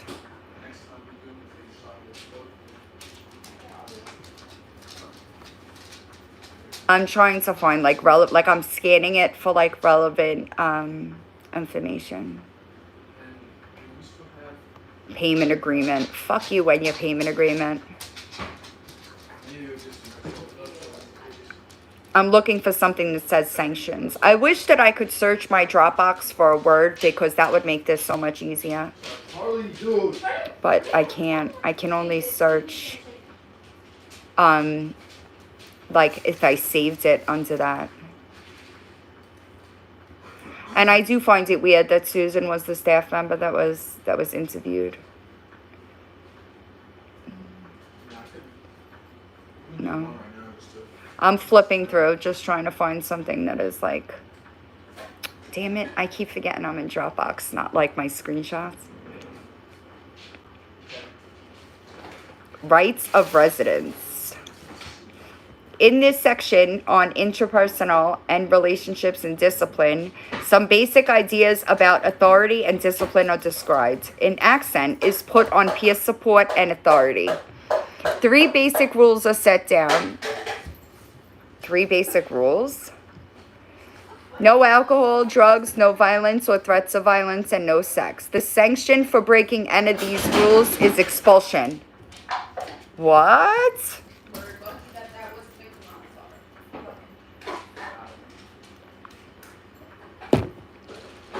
Yeah, housekeeping jobs. Work sanctions.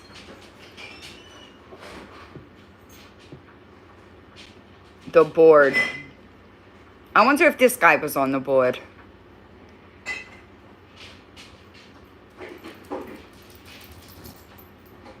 I know that's right.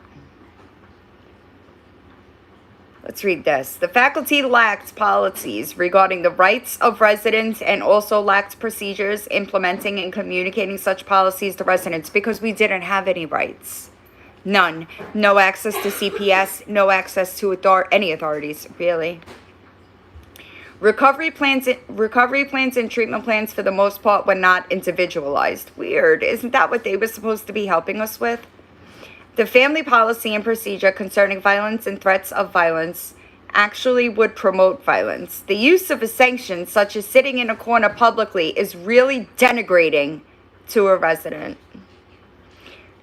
Others, such as public acts imposed as sanctions, display a lack of considerate and respectful care. For example, staff of the family opened and read a letter to a resident. The letter contained some sexual humor. The resident was forced to read the letter to the community and admit it's redacted undercover sexual feelings towards the author of the letter. Staff was not competent and of sufficient number to provide services adequately. The facility as a whole was severely overcrowded, lacked adequate lounge, program, and bathroom space. The facility did not provide a maximum amount of privacy of personal belongings, and of communication. Imagine that. So this is, how long before this dude was there? A year? You're gonna tell me that his experience was so different than the investigation report? Nope.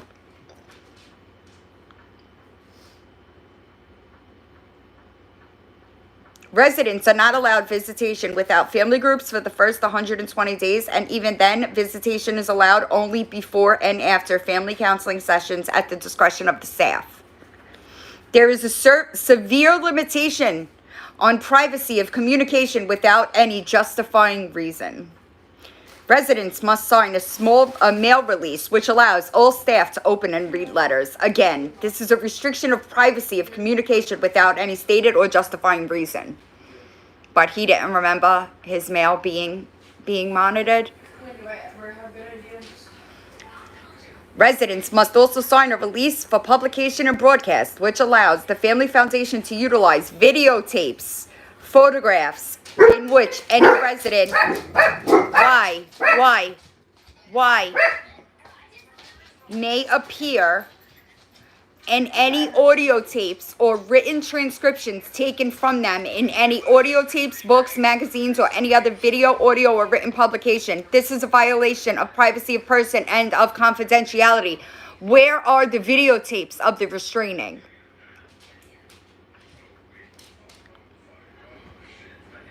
Do you think that you would know how to use the tampon if you're dancing? Tampon? I know how to use a tampon. Intake checklist. The fuck out of here, dude.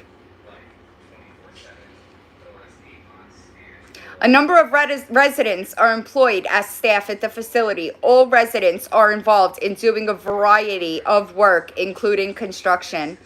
None of the residents receive compensation for their services. Good thing you learned how to split firewood, right?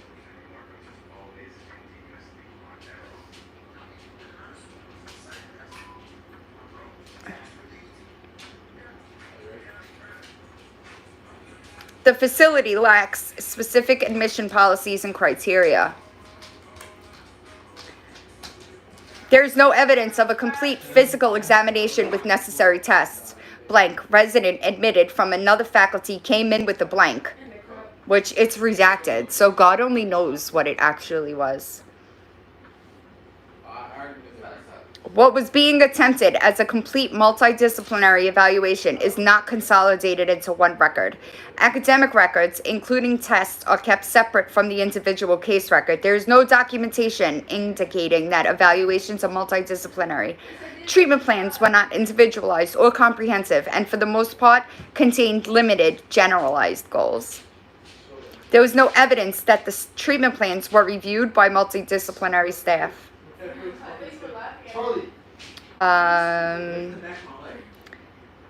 This looks like a dupe. There is no evidence of a mental status evaluation. The chemical dependency and treatment history is sparse and does not provide enough information for an adequate evaluation. Lord.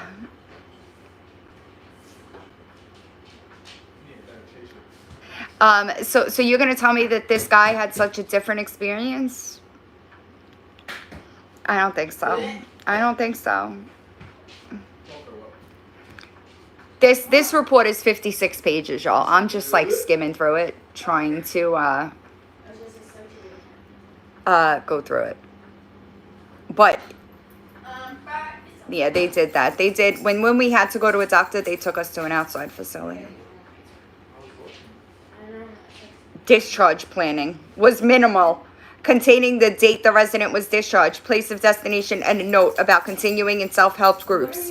There was no evidence that plans were prepared in consultation with the resident, his or her parent or parents or guardian or significant other. There was no evidence of preliminary discharge. Like what? I know. I can't. Like, it really hurts my heart that there are still these places operating.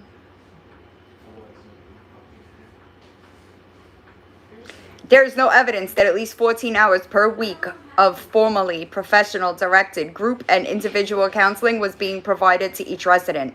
There was no evidence of routine medical and nursing services being provided as appropriate. There was no evidence of social services. There was no evidence that counseling services provided for family members with or without the residents were provided appropriately by qualified staff. Weird, didn't he say that he didn't know? There was no evidence that the required support services were being made available. Evidence of group and individual counseling is sparse and or sporadic.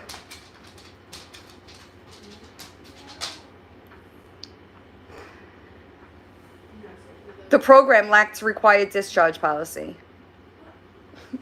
It's wild. Anthony Argyros, Executive Director, directs, supervises, and controls entirely all programs and projects of the corporation. That is exactly why he, right, and Mike, because when Tony and Betty stepped down, Mike stepped up, right? Accountability would fall on them. I'm sorry, Charlie's going to stop bothering my cat now. Charlie, no. Come on. Papa, nobody's even fucking with you, dude. So how anybody could call him an impeccable human is just mind-blowing to me. Okay? Charlie. No, go somewhere else. Go. I can't right now. I'm live on YouTube. Wait, hold on. Teaches, it's redacted, and I really wish I knew what it said, right? Charlie, go. Teaches one course, serves as a receptionist, performs intake and admission procedures for new residents, conducts family counseling, is also a resident and is not paid for services. He's bothering my cat, and she beats his ass every time. Blank, teaches one course, attends college, transports residents, is also a resident and is not paid for services. You catching a thing here? Blank, teaches one course, food service and catering program, college student, involved in family groups, is also a resident and is not paid for services. Are we seeing a theme here, y'all? Are we seeing it? Blank, teaches one course, is a resident, and is not paid for services. Blank, an assistant director, prepares reports and side aids the director in running the facility. Blank, both function as program directors, directing, training, and supervising staff, as well as teaching classes in school and counseling residents. So if you were the program director, right, that would mean Tony and Betty, okay? So you're providing the training. So where did these people learn how to wrap the kids in blanket and duct tape? But that guy never heard of that, right? He never heard of that. Charlie, leave her alone. Leave her alone. Well, then she fucks you up. I don't want to hear it. Crazy. Michael Argyros, business manager, manages all financial matters. I bet he does. I bet he does. This is janitor. House cleaning. There was no house cleaning. We did the house cleaning. There was no evidence that any of the counselors had the required experience in family therapy or working with problems of families. What? The program has one qualified counselor on site for 30 hours a week and another qualified counselor 8 hours a week. Effectively, there are no counselors present for most of the weekend. I got it. There's no evidence. The program lacked a certified physical education teacher or qualified professional in recreational therapy. The program lacked a licensed certified social worker.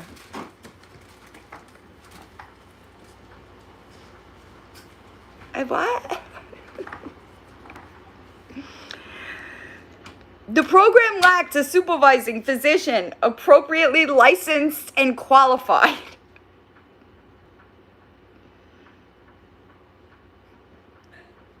It's crazy.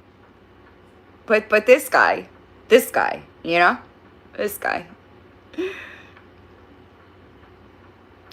That's irrelevant.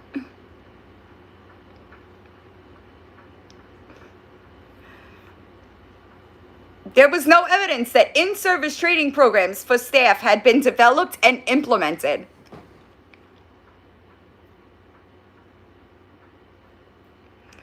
There were 19 beds utilized by adult residents. There were no staff assigned specifically to this population. There were no counseling staff assigned specifically to this population. It's wild, dude.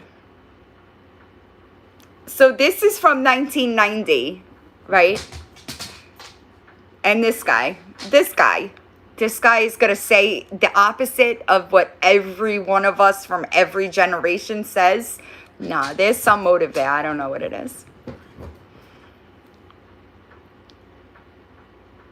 There was no evidence that plans were reviewed by staff and the resident at least monthly or reviewed. So like, think about it.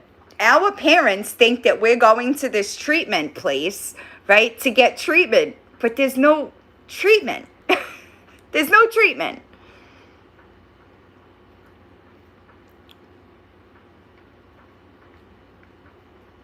That doesn't say anything. Hold on.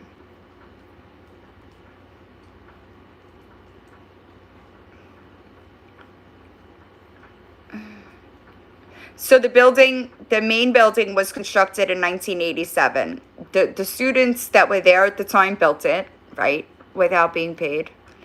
The building was constructed on a sloping site, so the lower level floor is at grade on a down slope, and the grade at the opposite side of the building is at the first level of the story above. The building should be classified as an acceptable two-story wood frame building since most of the basement level is below grade and would not qualify as a story by code definition. Dorm 1 would be Paul's house. Similar to the main building, this building was built into a sloping site, allowing the basement floor level to be at grade on one side of the structure. The other three sides are below grade. It is wild. Recovery plans were not individualized. There was no record of any medication or name of any prescribing physician.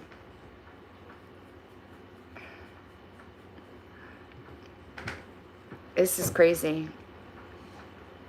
There are 19 bunk beds, 9 bunk beds and 1 single bed housed in the basement. 3 of the beds in 1 small room. The rest of the beds are in an open style dormitory. The basement lacks sufficient square footage, area, windows. I don't think there was any windows in there. I don't think there were any windows, by the way. Lounge space, toilet, showers, etc. to be an acceptable bedroom area for 19 clients. Never mind the pedophile that lived upstairs, you know? Crazy. The basement is approximately 50% below grade. There are, however, 2 exits, one at each of ends of the basement that lead directly to grade. The basement lacks sufficient square footage because this is before, like, they did build dorms much later, y'all, you know? They failed at every single. The mattresses are arranged on the floor every night by the clients and removed to a storage room every morning, again by the clients, so the space can be used as a daycare space for children. The toilet and bathing facilities are inadequate for the number of existing beds. However, they are adequate for the allowable 21 beds. Dormitory 1 and Dormitory 2 lack complete fire alarm and smoke detection systems.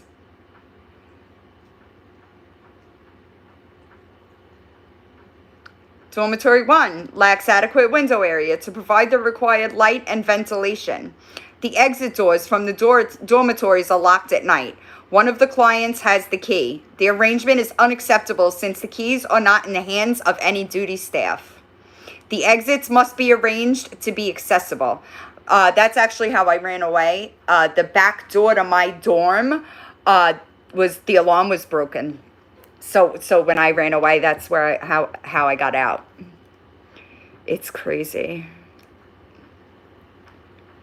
It's crazy to me. Structural deficiencies.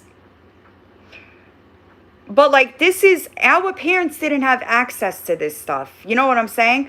Like, my generation of kid, there was no Google. There was nothing. Like, nothing. So our parents didn't know any better, right? They believed that the school was doing the right thing. One day we'll go over Jan's deposition because that is a trip. Jan's deposition is truly wild. I hope that on his deathbed he begged for God to forgive him. This is 2011. It's way after. So Jeff Brain, I wonder if he got fired yet. He was the vice president of external relations and admissions. He went to a new program in Canada. I did hear that he was relieved of that position after Paul got arrested. This is 2009. So anything that has ever been written about the family school, I just leave in here, right? But this guy, there's no way that, there's no way. To me, he is regurgitating staff narrative. Oh, gone. And there were people that tried, right? There's a staff member on TikTok that worked there for 2 weeks, and when she started addressing the abuse, she left.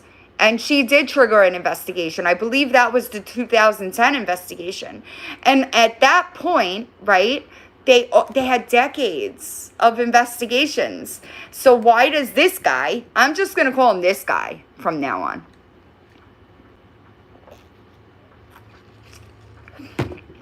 He didn't see any abuse. He didn't know about the blankets and duct tape. And Mike Argyros is an impeccable human.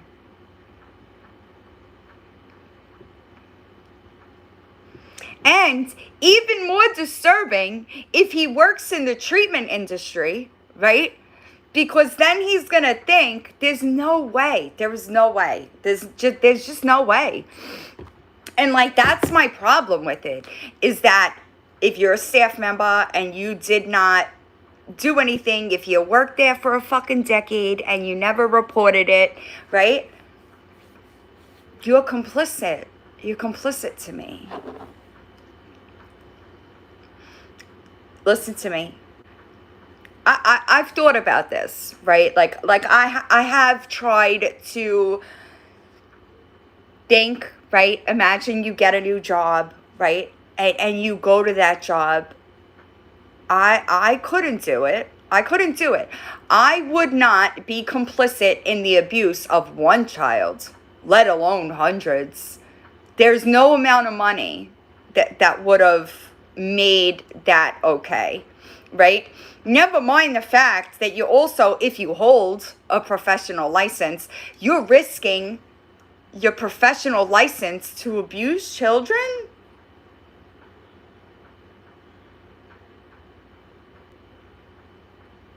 And everybody's like, okay.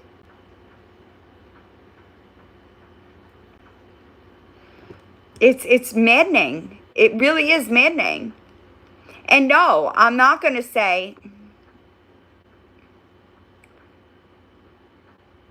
this is from the Family School Truth page, 2010. So this is the 2010 investigation.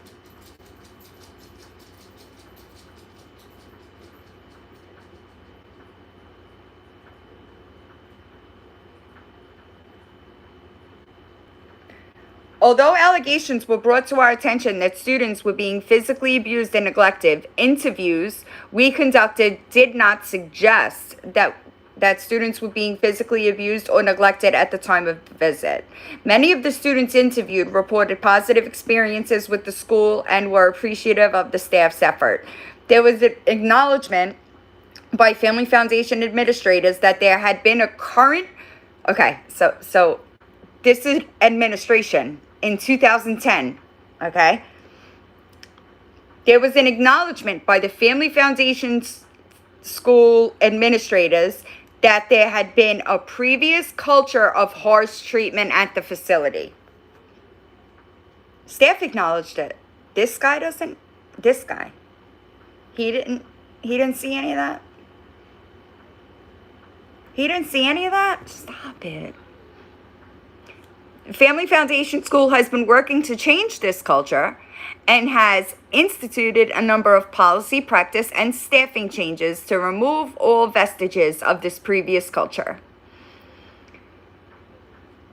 The administrators reported that these effects increased rapidly following the Joint Commission visit about 1 year ago. I'm sorry, but it's gonna be a no for me, dog. I don't know what your intentions are, but I can assure you.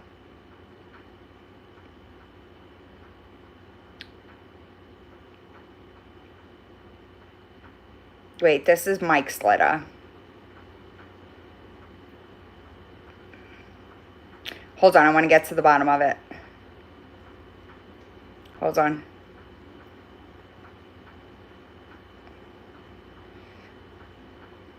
Your response credits our administration for its demonstrated willingness to address your concerns, but we believe still unfairly portrays our school's mission and program. For that reason, we respectfully request that you publish this response with your letter. Your statement that past practices, at least arguably, constituted abuse and neglect is a serious distortion of our record. Contrary to your claim, our modifications of past practice does not represent a concession that any prior practice was abusive or neglectful.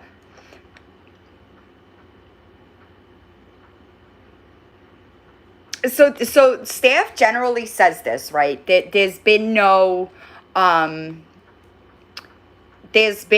reports, right? But there was reports, right? There was reports. I have all of them.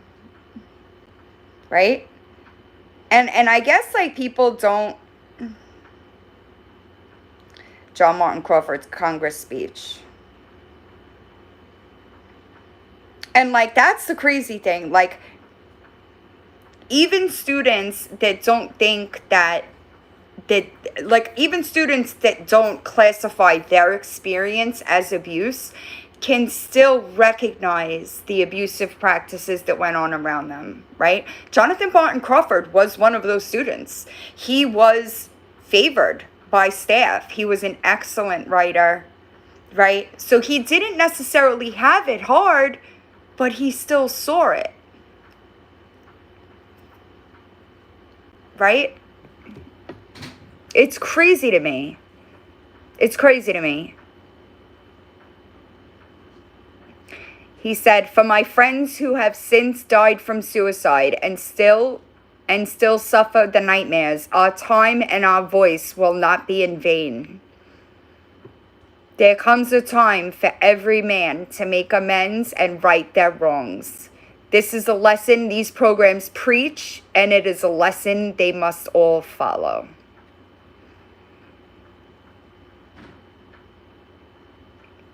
He wasn't abused, but he still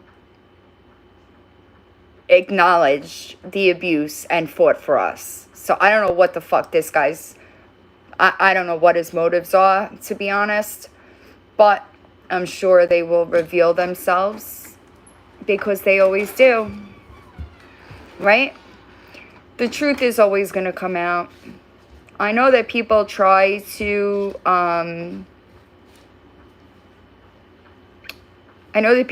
hide their intentions. It never really works though, right? And I don't know what he's talking about. I mean, I might talk a little bit of shit about your interview, but ain't nobody gonna start attacking you. Like, that was just wild. Was that just to make us look bad? The ones that speak out? Like, because none of us are doing that. You know what I mean? So I don't even know what that was all about. Like, what was the point of that?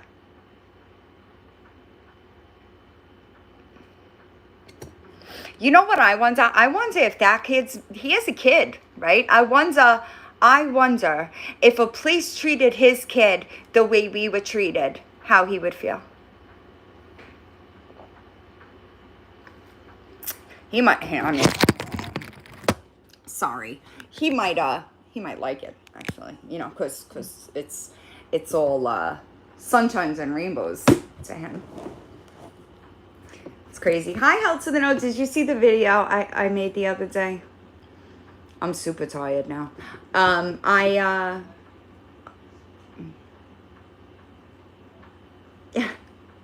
She just doesn't get it, right? It's crazy to me. It's crazy to me. I didn't, and I know very little about that lawsuit. You know, like, I didn't really dig into it. It was very surface level. But, like, even I know, I could tell what it's for, right? And people have a habit, right? Especially content creators, I guess you could say, that don't like a certain narrative that people spread about them, right? I don't know if y'all follow, are y'all seeing, what's her name?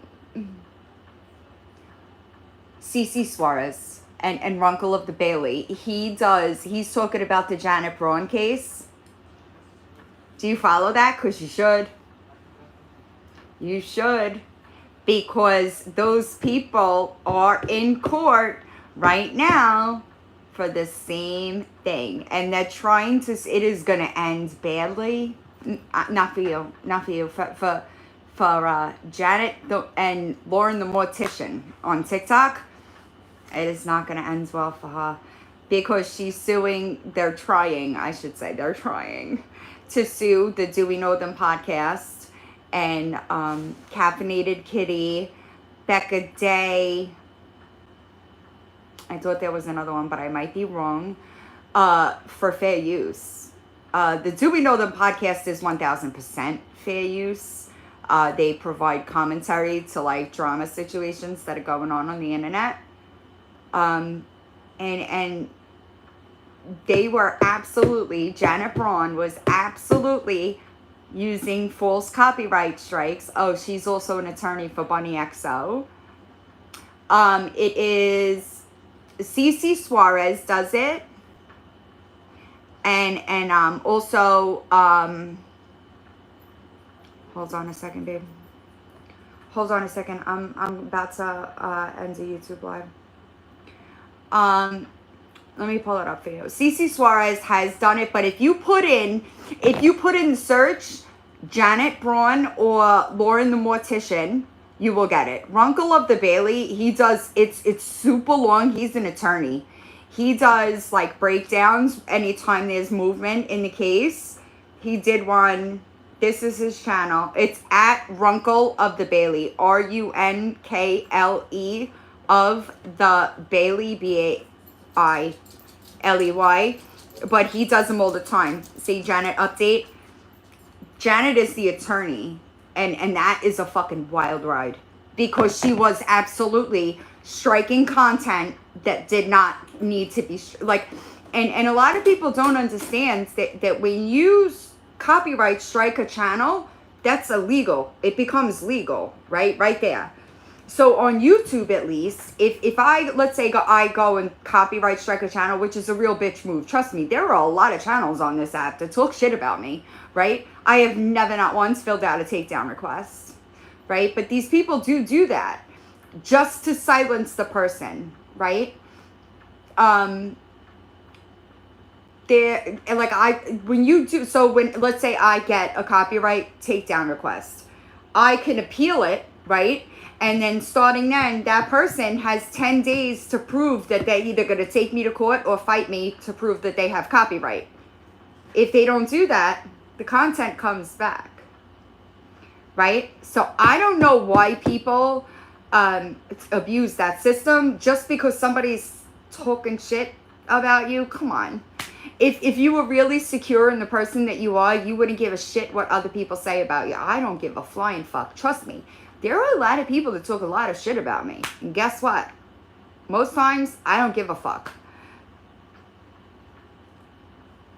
Well, so that too, right? That too, because you do have to give, when you appeal it, you have to give your personal information. Now, I did hear that that's how she got somebody's information, which is a real bitch move. That's really fucked up. And I understand that, hey, I understand why people try to stay anonymous. I personally don't give a fuck, right? Like, if I had something to hide, I wouldn't be out here showing my face, talking shit on the people that I talk shit about, right? I don't give a damn. But I do understand that there are certain people that have to protect their private life, right? So who the fuck are you to put them in a position to get their information? That's crazy to me. Why? Why did you need that information, Merb? It's a great question. It's unfortunate. Hi, CH. I'm about to end. I did 3 lives today.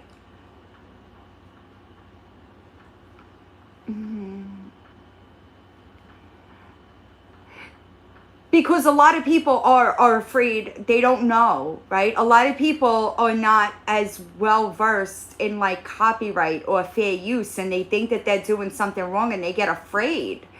But when everything that I post is under fair use, everything. I provide commentary that right off the bat, fair use, right?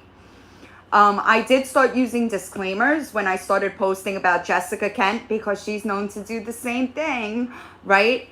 But I didn't. Sometimes I use them, sometimes I doesn't. It just depends on who I'm addressing. Jessica Kent has a habit of doing things that are not necessarily legal, and just to get somebody to shut up. So I was trying to protect myself, you know what I mean? Hi, I love you. This one I talked about boarding school. The 2 earlier ones I talked about Brit. And I only had 2 because something happened to my laptop and I had to shut it down and restart. I wanted to do it all at once, but when I did the first live, it was a lot. I noticed that like this crowd wasn't in there, so I didn't want to bore the people that were in there with it. So I just came back and separated them, and now I'm just wiped. But thank you guys for listening, and nothing against Jason. I really do love Jason, and I am super grateful for anybody that does get the information out, because it's not something that we can do alone. But so I am grateful for anybody that does use that platform, no matter Merb, what the reason behind it is. I'm grateful for it, right? But what we're not going to do is get on these apps and invalidate the people that were absolutely abused there, or say that you don't believe that we were wrapped in a blanket and duct tape. That's never going to happen. I hope that everybody has a good night. I got my bedtime coffee and I'm going to wash my face. Look at my cat. How do I flip this? Guys, I suck. Oh, no. Why isn't it flipping? It's not flipping, so I apologize. Oh boy, drama's a nut job, dude. Drama, and especially in the one that I'm in right now, with the bitch Brit. She already deleted her channel. She's been dragging me for 9 months, talking about my mother, my kids, everything under the sun. I ignored her for 9 fucking months. I finally started addressing her, and she's gone. It's funny how that works. I'm actually 2 for 2 this week. I got 2 people to deactivate this week. Anyway, thank you. I hope that the baby's doing well, and I will see all of y'all soon. Have a good night. Don't do anything I wouldn't do. You know what I mean? Oh, Brit. Yeah, Brit's absolutely disgusting. She's actually somebody that runs a channel that was like dedicated to trying to expose me, but all she did was fail. That's a fucking rabbit hole and a half. But I hope everybody has a good night, and I appreciate y'all. Thank you for everything. I appreciate it. Finny, you want to go